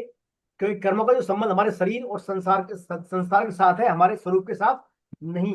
इसलिए हमें कर्म और कर्मों के फल में आसक्ति नहीं रखनी चाहिए। फिर भगवान कहते हैं जिनका अंतःकरण वश में होते हैं कर्मयोग के, वे बाहर से पदार्थों का धन का संग्रह नहीं करते, न ही कोई भीतर से उनके अंदर कामना होती, यानी कोई बाहर विषय आसक्ति वगैरह नहीं करते कर्मयोगी। कर्मयोगी हर परिस्थिति में संतुष्ट रहते हैं, वो हर परिस्थिति में कोई विशेष भौतिक प्रयास नहीं करते, वो राग द्वेष से रहित होते हैं, है ना। और ज्ञान रूपी अग्नि के द्वारा, इस प्रकार के ज्ञान रूपी अग्नि के द्वारा उनके सभी कर्म भस्म हो जाते हैं। यज्ञ यज्ञ कर्म समग्रम प्रविलीयते, यानी वो कर्तव्य कर्म करते हैं बिना आसक्ति के, बिना कर्तव्य अभिमान के, तो उस ज्ञान रूपी अग्नि में उनके समस्त कर्म भस्म हो जाते हैं पिछले। फिर भगवान ने ये सब बात बताने के बाद अर्जुन को बताते हैं बहुत सारी बातें कि अलग अलग मनुष्य की रुचि क्षमता सामर्थ्य अलग होती है। तो भगवान ने 12 प्रकार के यज्ञों का उल्लेख किया है। ये 12 प्रकार के जो यज्ञ हैं, उन 12 प्रकार के यज्ञों में हम अपने अपने हिसाब से कोई सा भी यज्ञ कर सकते हैं। ब्रह्म यज्ञ बताया भगवान ने, भगवत अर्पण यज्ञ बताया, अभिन्नता रूपी यज्ञ बताया, संयम रूपी यज्ञ बताया, विषय हवन, समाधि, द्रव्य यज्ञ, तपो यज्ञ, योग यज्ञ और स्वाध्याय यज्ञ, प्राणायाम यज्ञ, ऐसे करके भगवान ने 12 प्रकार के यज्ञ बताए। हमें हमें हमें हमारी क्षमता योग्यता का आधार पर, रुचि के आधार पर कोई भी यज्ञ कर सकते हैं रुचि के अनुसार। तो इस ये बात बताने के बाद भगवान कहते हैं जो ज्ञान योग है, ये ज्ञान का जो तत्व है, ये स्वयं द्वारा प्राप्त नहीं होता। जो ज्ञान का तत्व है स्वयं के द्वारा प्राप्त नहीं होता। इसके लिए हमें गुरु की शरण लेनी होगी। उसके लिए हमें किसी तत्वदर्शी महापुरुष के पास जाकर उसकी सेवा करना है आदर पूर्वक, और उसके पास रहें और सरलता पूर्वक उसे जिज्ञासा पूर्वक विनीत भाव से प्रश्न करें। तब वह हमें उपदेश देगा ज्ञान का, है ना। तद विधि परिपातेन परिप्रश्नेन सेवया उपदेक्षन्ति ज्ञानम ज्ञान तत्दर्शिने। तत्दर्शी महापुरुष हमें, यानी पात्रता हमारी क्या है, ज्ञान के लिए हमें पात्रता चाहिए, विनम्रता, जिज्ञासा, आदर पूर्वक, फिर हमें ज्ञान देंगे। ये तो किसके मामले में, ज्ञान योग के संदर्भ में, ज्ञान योग के संदर्भ। और भगवान कह रहे हैं इस ज्ञान के प्राप्त क्या है, फिर ज्ञान के बाद जो है तुम मोह का प्राप्त नहीं होगा अर्जुन, और तो स्थायी शांति को प्राप्त हो जाएगा। भगवान के इस ज्ञान के द्वारा अर्जुन बड़े से बड़े ज्ञान रूपी नौका के द्वारा बड़े से बड़े पापी भी तर जाते हैं। ज्ञान संपूर्ण कर्मों को भस्म कर देता है, इसलिए बहुत ही पवित्र साधन है ज्ञान। ज्ञान बहुत ही पवित्र साधन है। ये तो ज्ञान योग के, फिर भगवान का यदि जिनका कर्मयोग सिद्ध हो गया है, जिन्होंने निष्कामता के साथ सेवा कर रहे हैं, ऐसे व्यक्तियों को स्वयं ज्ञान प्राप्त हो जाता है बिना गुरु की मदद के, कर्मयोग के लिए निष्कामता से। क्योंकि अपन पढ़ा नियतम निष्कामता में सदैव ही परमात्मा विद्यमान होते हैं, तो उनको स्वतः ज्ञान की उपलब्धि होती है निष्कामता के द्वारा। तो ज्ञान प्राप्त करने के लिए मनुष्य को 3 बताए तरीके जितेंद्रिय होना चाहिए, साधन प्रायण और श्रद्धावान। श्रद्धावान लभते ज्ञानम, ज्ञान प्राप्ति के लिए पहला है श्रद्धा, श्रद्धावान लभते ज्ञानम। फिर भगवान कहते हैं यदि श्रद्धा नहीं है परंतु श्रद्धारहित है और संशय करते हैं बातों में, गुरुजनों की बातों में, शास्त्रों की बातों में, तो श्रद्धारहित और संशयी मनुष्य जो ज्ञान प्राप्त नहीं कर सके, उनका इस लोक में और परलोक में क्या पतन हो जाता है। और ऐसा पतन हो जाता है, फिर क्या करता है भगवान कह रहे हैं अर्जुन से, इसलिए अर्जुन उस समता का आश्रय लेकर, समता का आश्रय लेकर ज्ञान के द्वारा संशय का नाश करके अपने कर्तव्य कर्मों का भली भांति आचरण कर, फिर तू बंधन में नहीं बंधेगा। क्या, अपने ज्ञान के द्वारा संशय का छेदन कर और समता का आश्रय लेकर कर्तव्य कर्मों को भली भांति कर। 3 बातें बोली भगवान ने। क्या, समता का आश्रय यानी कर्मयोग आ गया, ज्ञान के द्वारा संशयों का छेदन कर, ज्ञान योग भी आ गया, कर्तव्य कर्म कर, फिर कर्मयोग आ गया। ऐसा करने से तुझे जो है कर्मों के बंधन से नहीं बंधेगा। ये बात यहाँ पर भगवान बता रहे हैं। अब ये सब बात जब अर्जुन को भगवान कह रहे हैं, भगवान के ज्ञान भी प्राप्त कर, है ना, ज्ञान योग से हो जाएगा, गुरु ज्ञान देगा तो तेरा मोह नष्ट हो जाएगा, समस्त कर्म भस्म हो जाएंगे, और कर्मयोग के द्वारा तुझे इसकी प्राप्ति हो जाएगी, और भक्तियों के भगवान बता दिया कि सभी कर्मों को मेरे ऊपर कर दे। ये सब बात जब भगवान अर्जुन को बता रहे हैं, तो अर्जुन तो चूंकि मताग्रही था, यहाँ भी अर्जुन तो चाहता है भगवान बात वहीं के, युद्ध नहीं करना पड़े, बस हमारी तरह बात वहीं बैठी है उसके, कैसे भी कैसे भगवान कहते हैं युद्ध ना कर। तो अर्जुन फिर क्या है, उन बातों में फिर घुमाता है भगवान को कि भगवान ये कर्मयोग ठीक है, सांख्य योग ठीक है, दोनों में ठीक क्या है। फिर आपने बुद्धि की बात भी कर रहे हो, कर्म की बात कर रहे हो, ठीक क्या है इनमें से वो जो साधन श्रेष्ठ है वो बताओ मेरे लिए, वही करूंगा मैं, है ना। कह रहा है भैया भगवान दोनों में श्रेष्ठ क्या है, कर्मयोग श्रेष्ठ है या ज्ञान योग श्रेष्ठ है, क्योंकि दोनों की भगवान ने प्रश्न कर दी यहाँ पर। अब भगवान मैं निर्णय नहीं कर सका मेरे लिए श्रेष्ठ क्या है, तो मेरे लिए बताओ कौन साधन श्रेष्ठ रहेगा। तो श्री कृष्ण भगवान कहते हैं कर्मयोग और ज्ञान योग दोनों अर्जुन कल्याणकारी हैं, पर कर्मयोग श्रेष्ठ है, कर्मयोग श्रेष्ठ है कर्मयोगो विशिष्यते, कर्मयोगो विशिष्यते, यानी कर्मयोग श्रेष्ठ है, सहज है, सरल है ना। देखिए वास्तव में कर्म संन्यास योग में क्या है, भगवान कह रहे हैं कर्म संन्यास योग यानी हमारे से भीतर जो है आश्रय का त्याग, हमारे कर्मों से आश्रय का त्याग, यानी एक तो राग द्वेष पर विषयों का सेवन ना हो, न किसी से हमारा राग हो, न किसी से हम उपेक्षा करते हो, है ना। एक संन्यास, अंदर से संन्यास वाला भाव हो, यानी कर्मों से कर्तापन का अभाव हो जाए, हल्की आसक्ति का अभाव हो जाए, है ना। तो भगवान कह रहे हैं भैया सांख्योग कर्मयोग दोनों एक ही है, दोनों का फल प्राप्ति भी एक है, लेकिन तेरे लिए कर्मयोग श्रेष्ठ है। कलयुग के हिसाब से हम जो कली काल के मनुष्य हैं, हमारे लिए ज्ञान योग थोड़ा देखिए देहात्म या ज्ञान योग में विचार, वैराग्य, विचार, विवेक की प्रधानता है ज्ञान योग में, है ना। और कर्म योग में क्या है हमारे लिए? सेवा वाला भाव, सेवा वाला भाव। तो भगवान कह रहे हैं यहाँ पर कर्मयोग विशिष्ट है, यानी तेरे लिए कर्मयोग सहज है, सरल है। सांख्य योग में तो राग द्वेष का त्याग आवश्यक है, इसके बिना परमात्मा की प्राप्ति नहीं हो सकती। और इसलिए भगवान कह रहे हैं कर्मयोग के बिना सांख्य योग भी सफल नहीं हो सकता, यानी कर्मयोग तो करना ही होगा। वैसे भगवान ने कहा था तीसरे अध्याय में, कर्म किए बिना मनुष्य एक क्षण भी नहीं रह सकता। जब कर्म भी हो रहे हैं तो क्यों नहीं कर्मयोग का पालन करना चाहिए फिर। तो भगवान कहते हैं व्यवहार में कर्मयोग श्रेष्ठ है, लेकिन दोनों का फल एक ही है। सांख्य योगी वाला, ज्ञान योगी वाला समझता क्या है, मैं कुछ भी नहीं कर रहा, इंद्रिया ही इंद्रियों के विषय में बरत रही है, मैं कुछ भी नहीं करता, ऐसा मानता है ज्ञान योगी वाला। परंतु भक्त क्या करता है? आसक्ति पूर्वक संपूर्ण कर्मों को भगवान को त्याग देता है। वो आसक्ति का त्याग करके, देखिए ज्ञान योगी क्या करता है? ज्ञान योगी कहता है मैं कुछ भी नहीं कर रहा, इंद्रिया इंद्रिया बरत रही है। परंतु भक्ति योगी क्या करता है? समस्त आसक्ति का त्याग करके सभी कर्मों को भगवान को अर्पित करता है, तो वो भी नहीं बनता, ना ज्ञान योगी बनता। और कर्मयोगी क्या करता है? कर्मयोगी कर्मों को इस प्रकार से करता है, ऐसे ढंग से करता है कि उनके द्वारा अंतःकरण की शुद्धि हो जाती है और वो स्थायी शांति को प्राप्त हो जाता है ना। तीनों हो गए ना, ज्ञान योगी, कर्मयोगी, भक्ति योगी। परंतु सकाम कर्मी क्या करता है? कामना के कारण बंध जाता है सकाम कर्मी, है ना। क्योंकि सांख्य योगी भी कर्म, सांख्य योगी ने तो कर्म करता नहीं, करवाता है अपने आप, कहता ना इंद्रिया ही बरत रही है, स्वभाव गुण विषय प्रकृति, तो शायद उससे भगवान ही कर्म करवाते हैं फिर, है ना, ऐसा मानता है वो। तो भगवान कहते हैं इस बात को लेकर अर्जुन से, अर्जुन समझ शायद भगवान ही करवाते होंगे। तो भगवान कहते हैं नहीं तो मैं किसी कर्तापन की, न कर्मों की, न कर्म फल की संयोग की रचना करता हूँ। मैं किसी मनुष्य के पाप कर्म को भी नहीं ग्रहण करता, न पुण्य कर्म को ग्रहण करता हूँ। ऐसा जब कुछ करते हैं, जब वे न तो कुछ करते हैं, नहीं किसी से कुछ करवाते हैं, तो फल के भागी कैसे हो सकते हैं भगवान फिर, है ना। तो परंतु जीव क्या करता है? अज्ञानता के कारण ये मान लेता है कि मैंने सब कुछ किया है। अज्ञानता के कारण मान लेता है जीव कि मैं ही कर्म कर रहा हूँ। तो ऐसा जब मानता है तो फंस जाता है वो, है ना। ऐसा जो कर्म में फंस जाता है। तो वास्तव में जो ज्ञानी है या कर्मयोगी है, वो क्या है? संपूर्ण प्राणियों में समरूप परमात्मा के दर्शन करता है, यानी सभी में एक परमात्मा आत्मा को देखता है, वो एक कोई ज्ञानी सात्विक ज्ञान के द्वारा। समता में इस मनुष्य क्या करता है? जीते जी संसार को जीत लेता है। वे स्वरूप में स्थित होते हैं समता वाले व्यक्ति, है ना। फिर भगवान कहते हैं हमारी समता में बाधा क्या होती है? राग द्वेष सुख दुख। तो भगवान सुख दुख वाला कंसेप्ट आगे बताते हैं। इंद्रिया और उनके विषयों से उत्पन्न होने वाले जो सुख हैं वो अनित्य हैं, नाशवान है और दुख के कारण है। क्यों? इंद्रिया और विषय इसलिए अर्जुन, विवेकशील मनुष्य सुखों में रमण नहीं करता, विवेकशील मनुष्य सुखों में रमण नहीं करता। अब भगवान उपाय बताते हैं इन सुखों से दूर उठने का। क्या उपाय कहते हैं? भगवान कहते हैं काम और क्रोध से उत्पन्न होने वाले वेग को जिसने सहन कर लिया, वो वास्तव में सुखी है। कौन सुखी है? जिसने काम और क्रोध से उत्पन्न होने वाले वेग को सहन करना सीख लिया, वो सुखी है। और भगवान ने आगे काम क्रोध को नरक का द्वार भी कहा है।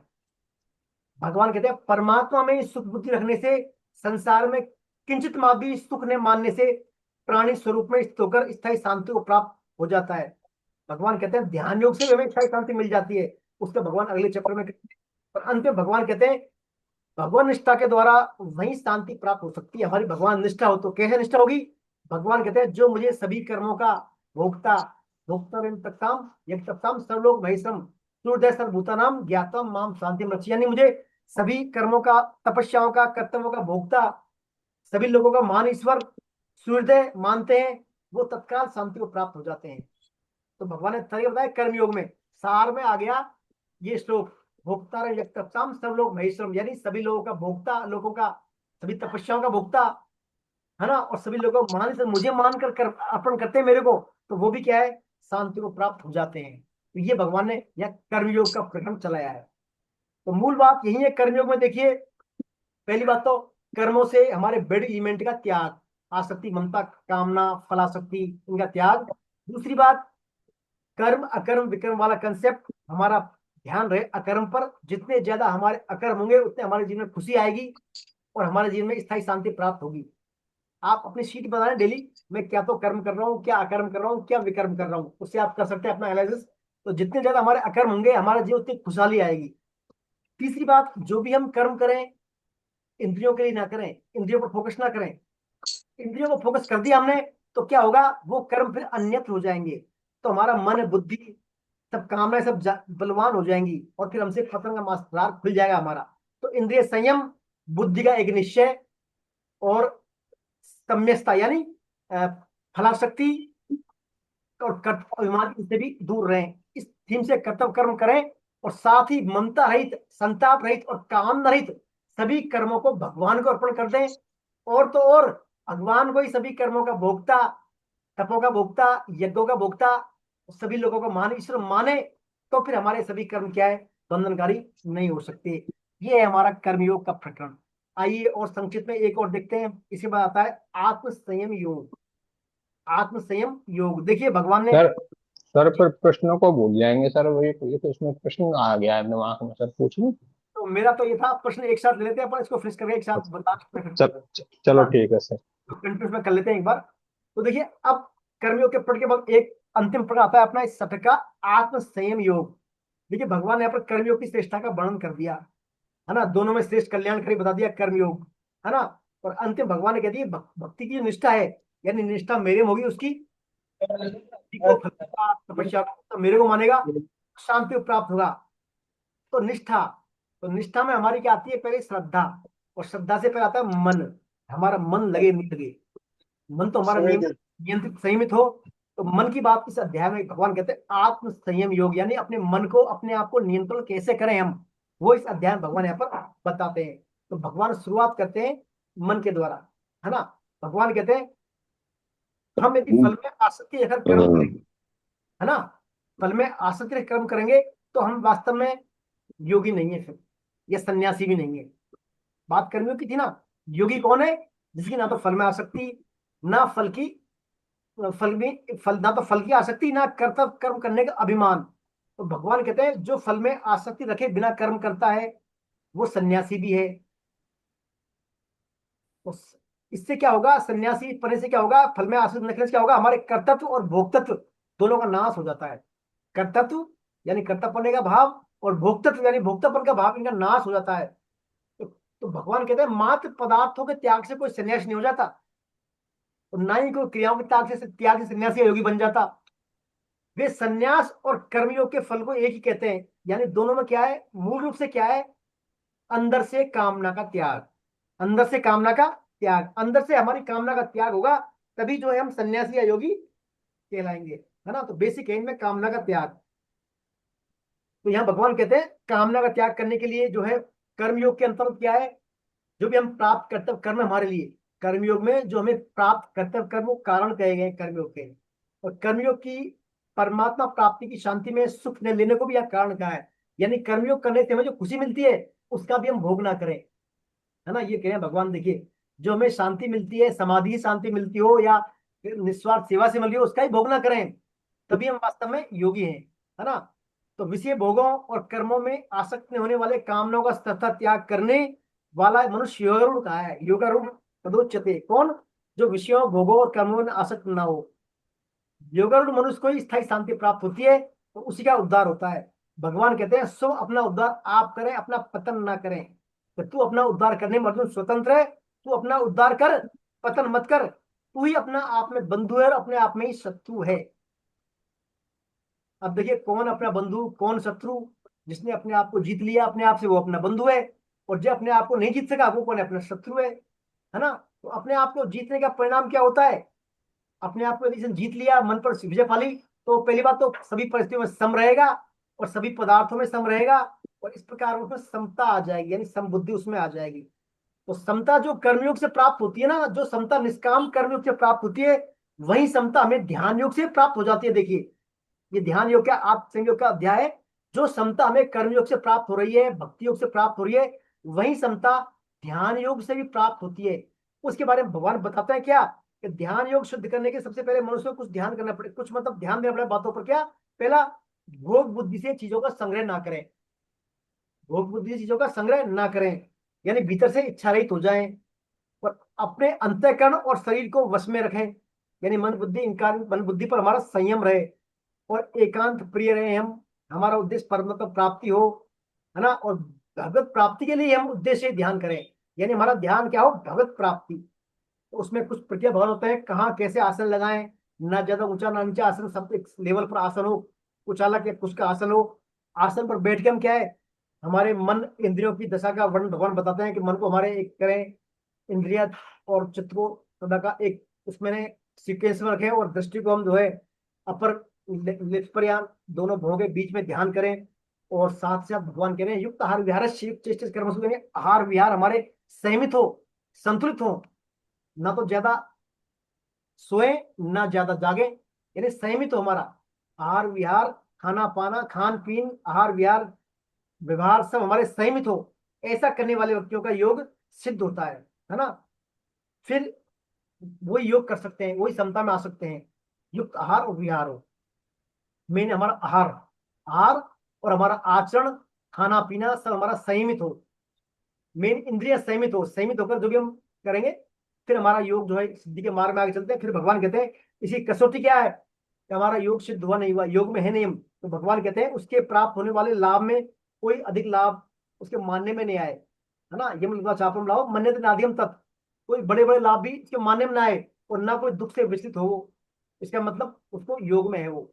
यानी तो योग का क्या, योग क्या हुआ फिर, जो दुखों के संयोग का वियोग करा दे वही योग है। तो योग की दूसरी परिभाषा आती है यहाँ पर।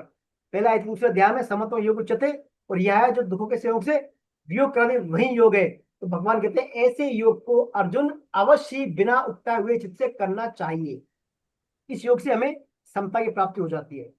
तो ध्यान योग का माध्यम भगवान बता रहे हैं कि हमारा जो मन चंचल है, अर्जुन ने कहा ना भगवान मन तो चंचल है, तो मन का निग्रह भगवान बता रहे हैं कि चंचल मन को हम क्या है, जहां जहां विचरण करें उसको परमात्मा में लगाएं मन को।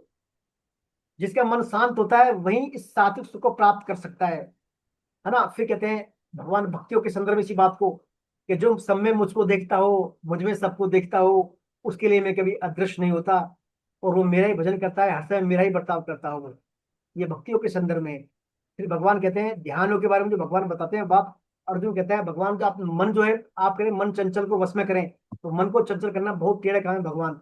जैसे आकाश में स्थित वायु को मुट्ठी में बंद किया जाए, ऐसे हमारे चंचल मन को वश में कैसे करें। तो भगवान कहते हैं इसको अभ्यास और वैराग्य के द्वारा हम वश में कर सकते हैं। अभ्यास यानी बार बार अभ्यास करें भगवान के स्मरण का, चिंतन का, चिंतन करें भगवान का, मनन करें भगवान का। और वैराग्य यानी विषय विषय दुखों से विरक्त हो जाए हम बार बार। तो इससे हमारा मन क्या है, श्रद्धा विश्वास के द्वारा मन हमारा मन में स्थिरता आ सकती है ना। ये सब बात बताने के बाद भगवान कहते हैं भगवान के अर्जुन फिर प्रश्न करता है कि मन का तो हम कर लेते हैं, लेकिन मन कई बार वश में नहीं होता, मन वश में नहीं होता। यानी हम श्रद्धा करते तो मन में हमारा श्रद्धा है, विश्वास है, लेकिन अंत समय हमारा मन शिथिल हो जाता है, यानी हमारा मन विचलित हो जाए अंत समय में भी, तो साधना हमारी शिथिल हो जाए, तो उसका क्या परिणाम होगा, कहीं वो नष्ट तो नहीं हो जाता ऐसा व्यक्ति। तो भगवान कहते हैं उसका कभी विनाश नहीं होता, क्योंकि कोई भी कल्याण के कम करने वाले कभी दुर्गति नहीं होती। ऐसा व्यक्ति पूरे जीवन तो संयमित संयमित रहा, अंत में शिथिल हो गया, तो उसके लिए भगवान कहते हैं ऐसा योग भ्रष्ट जो है पुण्यकारी के लोगों में यानी स्वर्ग लोग को प्राप्त करता है, और वर्षों तक रहकर वहां पुनः ममता किसी मानव घर में आता है, और वहां फिर आकर वो अपनी यात्रा पूरी करता है, और फिर पुनः वैराग्यवान योगी कुल में जन्म लेकर अपना जो है यात्रा पूरी करता है। वो पुनः योग में लग जाता है, और पुनः अपना जो है साधन की प्राप्ति करता है। वो वहां फिर वह भोग के परस हुआ वो भगवान की ओर स्वतः ही खिंच जाता है, क्योंकि योग का जिज्ञासु भी ऐसे योग का जिज्ञासु भी सकाम कर्मों का अतिक्रम कर जाता है। यानी भगवान कहते हैं एक बार मेरी भक्ति में आ गया और किन्हीं कारणों से विचलित हो गया, तो उसका क्या है, कोई फिर दुर्गति नहीं होती उसकी। वो भी क्या है, समय न समय अगले जन्म में उसको ऐसी परिस्थिति मिलती है, ऐसा माहौल मिलता है, उसकी यात्रा पूरी हो जाती है। तो इससे बात भगवान कहते हैं उसकी परम गति हो जाती है। फिर भगवान कहते हैं अर्जुन से, अर्जुन ये तो हो गई बात योगी की, योगियों में कर्मियों में, कर्मी बहुत सारे तपस्वी हैं, इन समय योगी श्रेष्ठ है, अर्जुन तू योगी हो जा। और फिर उन योगियों में अर्जुन जो नित्य अंतर मेरा भजन करता है, मुझ में तल्लीन रहता है, वो मेरा प्रिय भक्त है, वो मुझे प्राप्त होता है। इसलिए अर्जुन तू मेरा भक्त हो जा। तपस्वी कर्मी योगी सब ठीक है, लेकिन तू मेरा भक्त हो जाएगा, मुझ में तल्लीन बल से, मेरे अपनेपन भाव से मेरा हमेशा भजन करेगा, मुझ में तल्लीन रहेगा, तो वो मुझे सबसे प्रिय है, मेरा ही भक्त है। वो समय युक्तमो मत है, मेरे मत में सबसे श्रेष्ठ है वो मेरे लिए। कौन, मेरा भक्त। ये भगवान ने यहाँ पर इसका विश्राम लिया है आत्म संयम योग का। तो ये जो आत्म संयम योग है, इसमें देखिए सामान्यतः काफी प्रश्न बनते हैं इसमें आत्म संयम योग में। एक तो जो है ध्यान योग के बारे में हमें जो है बताया भगवान यहाँ पर, कैसे हमारी व्यवस्था होनी चाहिए, आसन ला के बैठना है, ध्यान का उद्देश्य क्या है? पहला तो ध्यान का उद्देश्य हमारा क्या है? हमारे मतलब ये नहीं हमें अपने आप पे मन बुद्धि का कंट्रोल हो जाए या एकात्मा, क्या है हमारा चित्त शुद्ध हो जाए, चित्त शुद्ध हो जाए, ये परमात्मा प्राप्ति वाला कंसेप्ट। दूसरा, कौन सन्यासी है, कौन योगी है ना, जिसने फल इच्छा को त्याग कर दिया हो। योगा रूट की क्या क्या विशेषताएं हैं, है ना। मनुष्य अपना बंधु कैसे बन सकता है, अपना शत्रु कैसे बन सकता है, योगियों में, तपस्वी कर्मी योगियों में श्रेष्ठ कौन है, ये जो लास्ट में पढ़े ना उनमें भी प्रश्न आते हैं। साथ ही साथ जो है भगवान कहते हैं अपना सबसे बड़ा शत्रु कौन है, सबसे बड़ा मित्र कौन है अपना। दुखों के नाश से योग की जो परिभाषा है, दुखों के जो वियोग से, दुखों के संयोग से वियोग कराए वो योग है। इस बारे में परिभाषा ऑब्जेक्टिव आती है, कंफ्यूज करने वाली आती है कहीं, तो ध्यान रखें कौन जो दुखों के संयोग से वियोग करा दे वही योग है। फिर इसमें और फिर आता है एकांत में जो है अभ्यास करते हैं उसका, हम जो अभ्यास करते हैं एकांत में तो मन को कहाँ लगाएं, तो मन को लगाएं परमात्मा में, है ना। सिर को सीधा रखें, ग्रीवा को सीधा रखें, है ना, गले को सीधा, काया को हम स्थित मुद्रा में रहें, और मन हमारा जो है चंचल स्थिर है। इसमें परमात्मा के अभ्यास वैराग्य के द्वारा इसको हम संयमित कर सकते हैं। और साथ साथ भगवान कहते हैं सात्विक सुख जो है इनको प्राप्त होता है जिनका रजोगुण शांत हो गया है, जिनका रजोगुण शांत हो गया है वो सात्विक सुख के होते हैं। और साथ में अभ्यास और वैराग्य के द्वारा मन का हम संयमित कर सकते हैं। और ध्यान योग का जो मुख्य उद्देश्य है, इंद्रियों के द्वारा हम जो विषयों से ध्यान हटाकर परमात्मा में ध्यान लगाएं, ये इसमें है। और भी इसमें काफी प्रश्न हो सकते हैं, सामान्यतः यही प्रश्न मोटे मोटे आते हैं। तो ये है ध्यान योग या आत्म संयम योग, तो कर्म योग और आत्म संयम योग। अब इस बारे में बोले आप, कोई आपके प्रश्न जो आ रहे हो, आपकी जिज्ञासा, अब बात करें। अभी टाइम है मेरे पास, मैंने एक बार को फिनिश कर लेते हैं फिर अपन चर्चा करेंगे। बोले सुखबीर सर। तो एक एक प्रश्न है सर मेरा, तो चैप्टर 5 में, अध्याय 5 में श्लोक नंबर 5.15, 5.15 और श्लोक नंबर 5.29 मुझे व्यक्तिगत तौर पर कुछ विरोधाभासी से लग रहे हैं सर। बोले सर, बोले क्या क्या विरोध लग रहा है आपको? श्लोक 5.15, क्या है? 5.15 में तो भगवान कह रहे हैं कि सर, ना तो मैं किसी के पाप कर्म को और ना मैं किसी के शुभ कर्म को ग्रहण करता हूँ। हाँ और 5.29 में कह रहे हैं कि मुझे सब यज्ञों का और तपों का भोक्ता संपूर्ण लोगों को मालूम है। यहाँ वो कह रहे हैं कि सब कुछ मुझे ही प्राप्त होता है, हम्म। और वहां कह रहे हैं कि मैं कुछ ग्रहण नहीं करता। देखिए सर, 5 पॉइंट जो ये 29 है, 5 पॉइंट जो 15 है ना तो जी पापन न चक्र सूद भूत, इसमें भगवान कह रहे हैं मैं किसी के कर्मों को ग्रहण नहीं करता, ना पाप कर्म को ना शुभ कर्म को। मैं से जी तात्पर्य है मतलब भगवान का जो अंश है, हम भगवान का जो हम अंश है ना, आत्मा, हम क्या भगवान के हम स्वरूप हैं, हमारा जो आत्मा क्या है भगवान का अंश, आत्मा। तो मूल रूप से आत्मा के संदर्भ में हमारा स्वरूप क्या है, आत्मा। तो आत्मा जो है ना तो किसी के अच्छे कर्म को ग्रहण करती है ना बुरे कर्म को ग्रहण करती है। आत्मा मूल रूप से अकर्ता है। आत्मा क्या है हमारी, अकर्ता, ना करती है ना करवाती है। लेकिन हम क्या करते हैं, मोह पूर्वक अज्ञानता के कारण आत्मा क्या करती है, हमारे शरीर को मान ली मैं शरीर हूं या मेरा शरीर है, तो मोहित हो जाती है और अपने आप को कर्ता मान लेती है कि मैं ही कर रहा हूं सब कुछ, है ना, मैं ही कर रहा हूं। ऐसा करके वो कर्मों से बंध जाती है, कर्मों से बंध जाती है। ठीक है, ये अपने स्वरूप के संदर्भ में भगवान ने बता दिया। मेरा जो अंश है आत्मा वो कुछ नहीं करता, ना अच्छा कर्म को ग्रहण करता ना बुरे को, अकर्ता है मूल रूप से। लेकिन हम अज्ञानता कारण हम अपने आप को कर्मों का भागी या कर्मों का फलों का भोक्ता मान लेते हैं कि मैं ही कर रहा हूं। दूसरी बात जो आपने अंत कहा 5.29 के बारे में, भोक्ता एकदम सब लोग महेश्वरम, है ना। अब क्या होगा, ठीक है हमने सर, मान आवाज में डिस्टरबेंस आ रहा है। आ, आवाज में डिस्टर्बेंस आ रहा है? आवाज नहीं आ रही। अभी आ हाँ रही है जी, हाँ आवाज मेरी जी। आपको? हरे कृष्णा, हाँ, हरे कृष्णा। हरे हमारे कृष्ण। अब ठीक लिए है, आ अब रही ठीक है। है, अब ठीक है। चलिए कोई बात, है ना। तो 5.15 में तो भगवान ने अपनी जो भगवान की आत्मा की संदर्भ में कहा है कि आत्मा ना तो करती है ना करवाती है, लेकिन हम अज्ञान रूपी मोह के कारण हम अपने आप को कर्ता मान लेते हैं, है ना। आत्मा क्या करती है, शरीर से तादात्म्य में बैठा लेती है कि शरीर मेरा है या मैं शरीर हूं, तो ऐसे करके कर्तापना आ जाता है। ठीक है, आ गया कर्तापना, आ गया कर्तापना, ठीक है, वहां तो कर्तापना आ गया। अब धीरे धीरे बात हमारी आ रही है 5.15 से 29 पे। हमें कर्तापना आ गया, ठीक है, हमारा स्वभाव है, अहंकार है हमारे, आ गया कोई बात नहीं।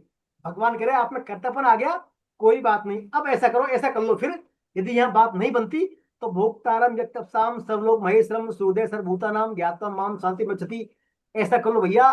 कर्म कर रहे हो आप, ठीक है, लेकिन अब ऐसा मान लो सभी कर्मों को मैं कर रहा हूं, मेरे को मान लो आप सभी कर्मों को ग्रहण कर रहा हूं, मैं कर रहा हूं, आपके यज्ञों को ग्रहण मैं कर रहा हूं, तपस्या का भोक्ता मैं हूं, और सभी को महान ईश्वर में हूं, ऐसा कर लो तो ये कर्मों से आप बंधोगे नहीं फिर आप।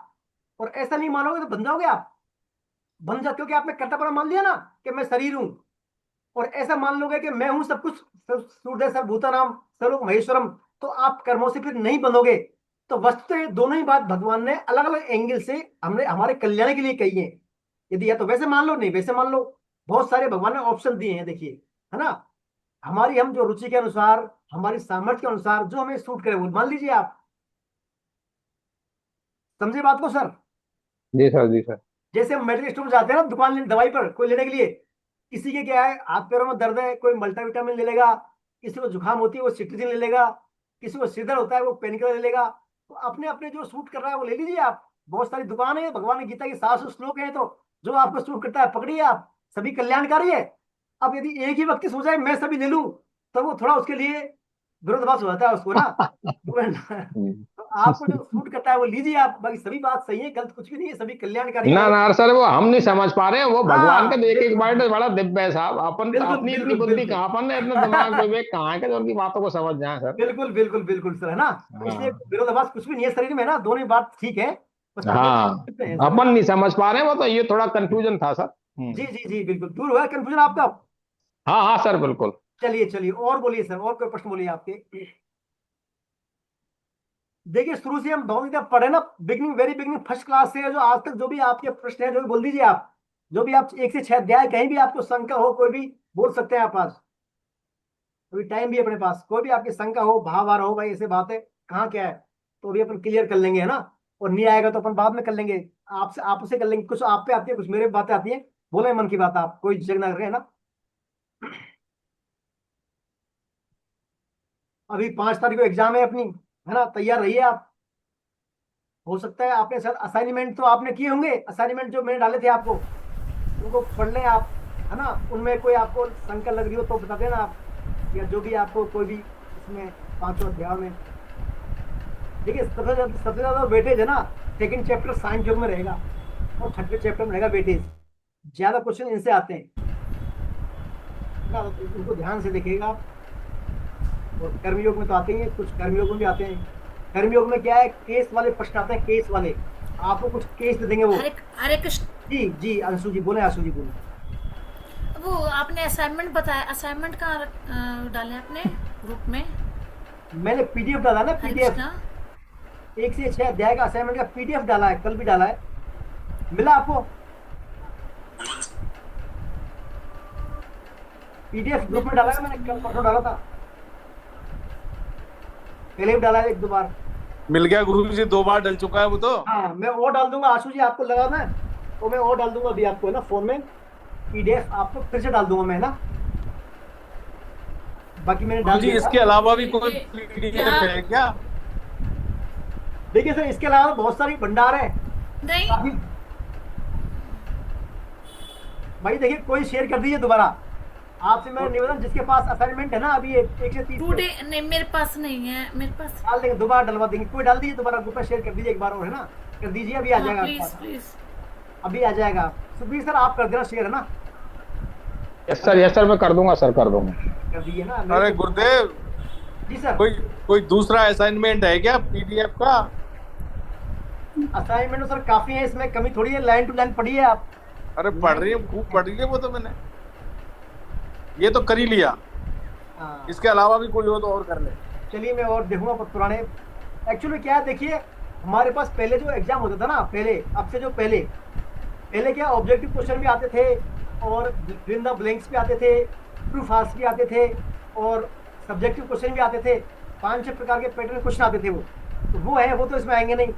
बड़े क्वेश्चन जैसे क्वेश्चन पहले ऐसे आते थे, जैसे अब चेंज हो गया मुझे लगता है, अब तो हाँ। खाली वही है, ऑब्जेक्टिव आता है अभी, है ना, तो ऑब्जेक्टिव है अब तो ऑब्जेक्टिव आपको इनसे निकालने पड़ेंगे ऑब्जेक्टिव। बाकी इसमें जो कर्मियों का प्रकरण है, 3रा अध्याय, 4था, 5वां, इसमें ज्यादातर केस स्टडी के प्रश्न आते हैं। जैसे मान लीजिए कोई एग्जाम में पास हो गया, है ना, कोई एग्जाम में पास हो गया और वो बहुत खुश है, और वो क्या है, वो पार्टी का आयोजन कर रहा है, और पार्टी दे रहा है, लेकिन अपने कुछ मित्रों को बुलाना चाहता है पार्टी में, कुछ को नहीं बुलाना चाहता। तो गीता के अनुसार क्या उसका ठीक है भाव ये, तो वहाँ आपको ध्यान रखना है कहाँ से श्लोक कौन सा बैठा है ना। तो है ना, तो सुखे दुखे समय कितना लाभ अलाभ जया जरूर, है ना। ऐसे आपको देखना है वहाँ, बार बार हमारा मन जा रहा हो कहीं, हमारा कैमरा बंद है। भगवान का काम कर रहे हैं, लेकिन बार मन में आता है ये काम भी कर लें, ये काम कर, तो मन की बातों क्या देना चाहिए हमें बेटे, नहीं देना चाहिए, है ना। तो नहीं देना चाहिए। अभ्यास और वैराग्य के द्वारा मन का संयम करना चाहिए, इंद्रियों का संयम करना चाहिए। इस पर कई केस स्टडी के प्रश्न आते हैं, है ना। और दूसरा जो है भगवान के बारे में, खोल गेट बेटा। जी प्लीज म्यूट रखें सभी, आपने डिस्टर्ब ना करें। तो कई क्वेश्चन बनते हैं इसमें। अभी आप बोले कोई भी आपको लगता हो इसमें भाई ऐसे ही कुछ संख्या वाला मामला है, तो कुछ बोल सकते हैं जहां आपको श्लोकों में कोई संशय हो, भाई इसमें ये बात है, कहाँ इस फिट बैठे की बातें। चाहे देखिए नामों के बारे में कुछ क्वेश्चन आते हैं, नाम जो है अपने, ये असाइनमेंट जो अभी एग्जाम है हमारा 5 तारीख को, तो ये कैसे होगा? ओरल में वैसे वैसे होगा, आमने सामने होगा? ऑब्जेक्टिव प्रश्न आएंगे इसमें, ऑब्जेक्टिव ABCD आमने सामने। ऑब्जेक्टिव डालना है आपको, है ना। लाइव देना है हमारे को कैसे? तो लिंक आएगा, या वो लिंक आएगा? लिंक आएगा, वो 24 आवर्स एक्टिव रहेगा। और जैसे आपको लॉगिन करेंगे लिंक को, वो 1 घंटे का टाइम रहेगा। उस 1 घंटे के अंदर आपको सबमिट एक बार ही मौका मिलेगा, ये नहीं आपने करके फिर बैठ गए आप। सर ऐप पे आएगा क्या इस पे आएगा सर, लिंक पे आएगा? ऐप पर आएगा, और वैसे भी मैं आपको शेयर कर दूंगा, लेकिन आप ऐप से करेंगे बेहतर रहेगा। ऐप से आपको और कुछ नहीं बनना, आपका डाटा ऑटोमेटिक पकड़ लेगा वो। ऐप से जैसे क्लिक करेंगे ना, आपका नाम सब आ जाएगा उसमें अपने आप, ऐप से करेंगे तो ना। ये 6 अध्याय में से ही आएगा? जी जी, ओनली 1 to 6, 1 to 6 अध्याय में से। Only 1 to 6। 1 घंटे का टाइमिंग। देखिए एग्जाम देने का पीछे भाव यही है कि आप जो गीता की बातों को कितना आप हाँ, समझ revision कितना आ रहा है, ये समझ कितना आ रहा है। बाकी और ऐसा नहीं है कि नंबर लाना है, कोई मेरिट में आना करना है, वो वाला भाव है नहीं यहाँ पर। आप भगवान की बातों को कितना ध्यान रखना है, आपको ध्यान है कि नहीं है गीता की बातें। अब कई क्या टप्पे मार देते हैं, पढ़ते हैं नहीं वैसे, हाँ ये वो है, कई टप्पे नहीं मारने हैं आपको, है ना। बातें वही लिखनी है, वही करनी है जो गीता के अनुसार है। ज्यादातर लोग दिमाग की बात लगाते हैं ना, तो वह ध्यान रखें वहां पर ना, गीता के अनुसार, पुस्तक के अनुसार लिखना है आपको, जो भगवान ने कहा है यथा बातों का ही समावेश करना है। ये थोड़ा एक बार देख लेना आप, और कोई बोले आप।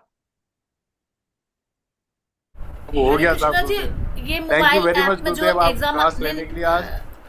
हरे कृष्णा, एक मिनट सुन लो सर। जी जी हाँ सुनिए। हरे गुरुजी प्लीज, जो हमारे असाइनमेंट है, इसमें ऐप है हमारे पास, जो इसमें असाइनमेंट आ रहे हैं, ऐप डाउनलोड कर रखी है मैंने इसमें, तो जो वो अलग है, वो अलग है, वो शायद यही है, मोटे मोटे यही है वो। हरा असाइनमेंट आता है हाँ, ना, उसमें 2 घंटे का एग्जाम दिया था मैंने इसमें। हाँ वो शायद वही मिलता होता है, ये मैटर है ना, अलग नहीं है। हाँ, या वो जैसे अभ्यास करने का ये तो 4 आपका ऑप्शन अभ्यास- होते हैं, हाँ, 4 बिल्कुल। ऑप्शन थे, उसमें से एक टिक करना था। जी जी जी, वही 2 घंटे का नेट पूरा था। बिल्कुल बिल्कुल वही रहेगा। थोड़ा सोल्व करना था, थोड़ा सा इसलिए पूछ लिया हाँ थोड़ा कि देख असाइनमेंट लेंगे। वो ये कैसे है हाँ थोड़ा सा। बिल्कुल, बिल्कुल। और बोले कोई।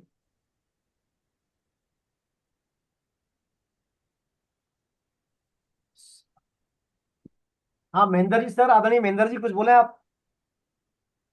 जी सर,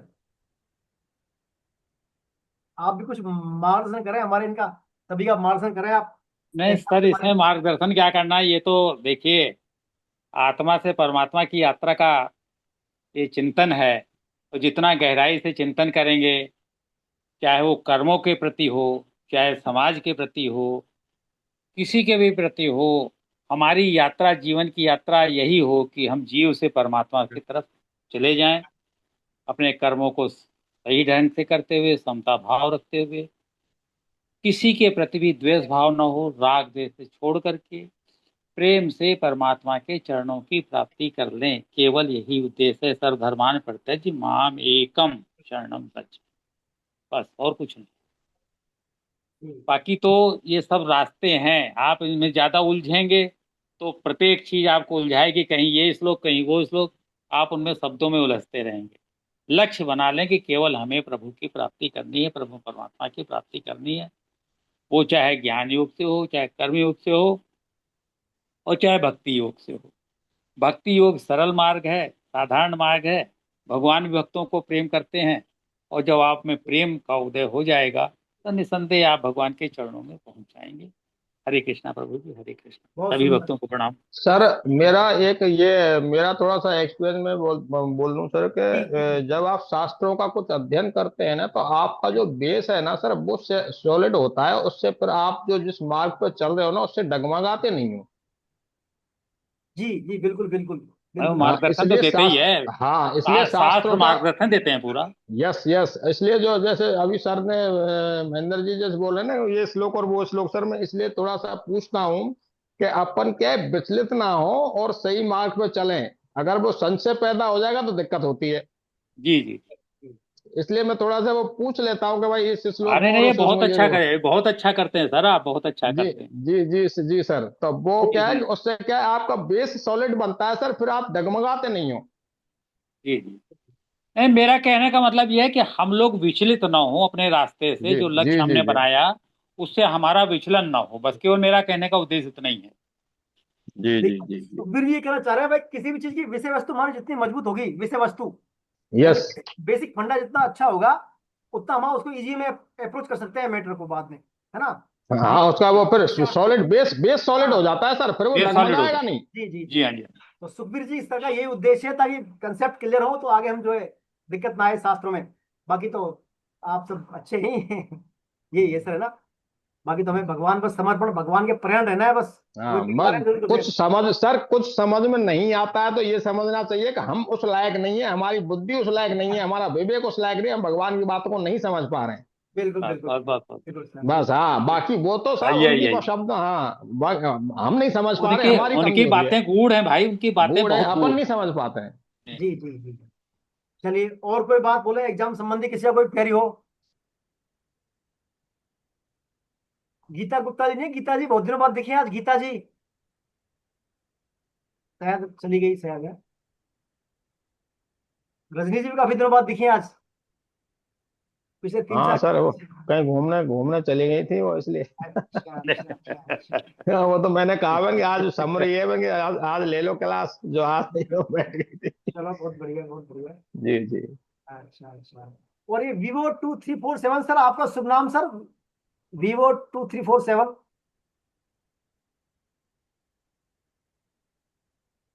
Vivo 2347।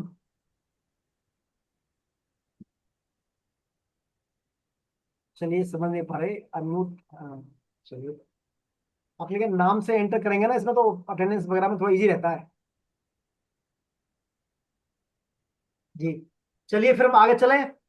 और कोई किसी को बात हो बोल सकते हैं, अभी 5-10 मिनट है आज हमारे पास। तो अलका जी, कल एग्जाम दे रही हैं आप? परसों? सर परसों सर, हाँ, कल परसों। तो वो छठे छठे चैप्टर का विवेचन हो रहा हाँ, है सर। विवेचन, हाँ जी। कल देखिए 7 बजे छठे चैप्टर विवेचन है, उसको जरूर सुने आप, है ना। हाँ, विवेचन में भी सर अलग कुछ अलग से सुनने को मिलता है, बड़ा अच्छा अच्छा विवेचन सत्र है इस बार, बिल्कुल सर। अलग अलग स्पीकर आते हैं, तो उनका अलग अलग ऑडियंस, अलग अलग भाव रहता अलग है। अलग वो इसलिए थोड़ा सा डिफरेंट मिलता है। पहले एक ही होता था, तो अलग अलग जो अपने अपने अलग अलग, टेस्ट में। ये अच्छा हाँ, किया सर, अच्छा किया है। बिल्कुल बिल्कुल बिल्कुल, बहुत अच्छा है। तो आप और फिर विवेचन। कोई क्वेश्चन नहीं आता है तो उसमें दूसरे गुरुजी हाँ, बता देते बिल्कुल हैं। बिल्कुल हाँ, बिल्कुल, ये माधुरी साहब बड़ा भी अच्छा रहते अच्छा अच्छा चल रहा है सर विवेचन। हैं। नया प्रयोग है इस बार, बहुत हाँ, अच्छा है, नया तो प्रयोग, अच्छा, बहुत अच्छा विवेचनों है। को सुने आप, है ना। बाकी ये बात चलिए, तो अपन बाइंड अप करें फिर आज यही, जी सर, जी सर। है ना। अब हरे देखिए, कृष्ण। संडे को आपकी एग्जाम है, और कुछ 1% ना, चांस। लिंक दिख गया ठीक है। अचानक से। हरे कृष्णा। चलिए चलिए चलिए ना, तो आप उनको देख लेना। सर कितने बजे से होगी क्लास सर? 11 बजे से है शायद, है ना। अच्छा। 11 बजे से होगी शायद। देखिए, कुछ परसेंट चांस पोस्टपोन होने के भी हैं, तो आपको इन्फॉर्म कर देंगे समय में, कल ही पता लगा था शायद ना। तो फिर भी आप तैयारी रखें पूरी, है ना। अभी तक तो ऐसा कुछ ऑथेंटिक अनाउंस हो नहीं है अभी, लेकिन है कुछ संभावना है, तो आप देख सकते हैं ना, तैयारी पूरी करें अपनी। जी सर। चलिए, गीता जी तो नहीं आज। चलिए, सुखबीर जी कीर्तन करवाएं आप 2 मिनट के लिए, भगवान का नाम स्तुति करें। Yes sir, yes sir, yes sir. Hare Krishna Krishna Krishna Hare Hare, Hare Ram Ram Ram Hare Hare, Hare Krishna Hare Krishna Krishna Krishna Hare Hare Hare Ram Hare Ram Ram Ram Hare Hare Hare Krishna Hare Krishna Krishna Hare Hare Hare Ram Hare Ram Ram Ram Hare Hare Hare Krishna Krishna Krishna Hare Hare Hare Ram Hare Ram Ram Ram Ram Hare Hare Krishna हरे हरे कृष्ण कृष्ण नाम संकीर्तनम यस्य नाम संकीर्तनं यस्य सर्वपापनाशनम सर्वपापनाशनम् नामो दुःखशमनमस्तम प्रणामो दुःखशमनमस्तकम् नमामि हरिं परम नमामि हरिं हरिं परम वृंदावन बिहारी लाल की जय हो श्री श्री राधा गोविंदे भगवान की की जय जय हो के सखा भगवान कृष्ण की जय हो जय हो भानुसुता राधा रानी राधा रानी की जय जय हो हो जय हो मर्यादा पुरुषोत्तम भगवान श्री राम की राम की जय हो जय हो जनक नंदिनी सीता मैया की मैया की जय जय हो जय हो गौ माता की जय हो जय हो श्री माता की जय हो जय हो सीता मैया की जय हो जय हो श्रीमद् भागवत महापुराण की जय हो जय हो श्री श्री कृष्ण बलराम की जय हो जय हो नाथ बलदेव सुभद्रा मैया की जय हो जय हो नाथ नरसिंहदेव की जय हो अनंत कोटि वैष्णव वृंद की जय हो हरे बोलो कृष्ण बाकी। महामंत्र की जय हो जय हो नाम संकीर्तन यज्ञ की जय हो जय हो आज के आनंद की जय हो सभी वैष्णवों की जय हो जय प्रणाम सभी को प्रणाम हरे हरे कृष्ण हरे कृष्ण हरे कृष्ण। हमारे आचार्य जी की जय। सभी को एग्जाम की बहुत बहुत शुभकामनाएं। बेस्ट ऑफ लक दे अच्छी तरह से। हरे धन्यवाद कृष्णा हरे कृष्णा हरे कृष्ण हरे बाबा क्या वो बेटा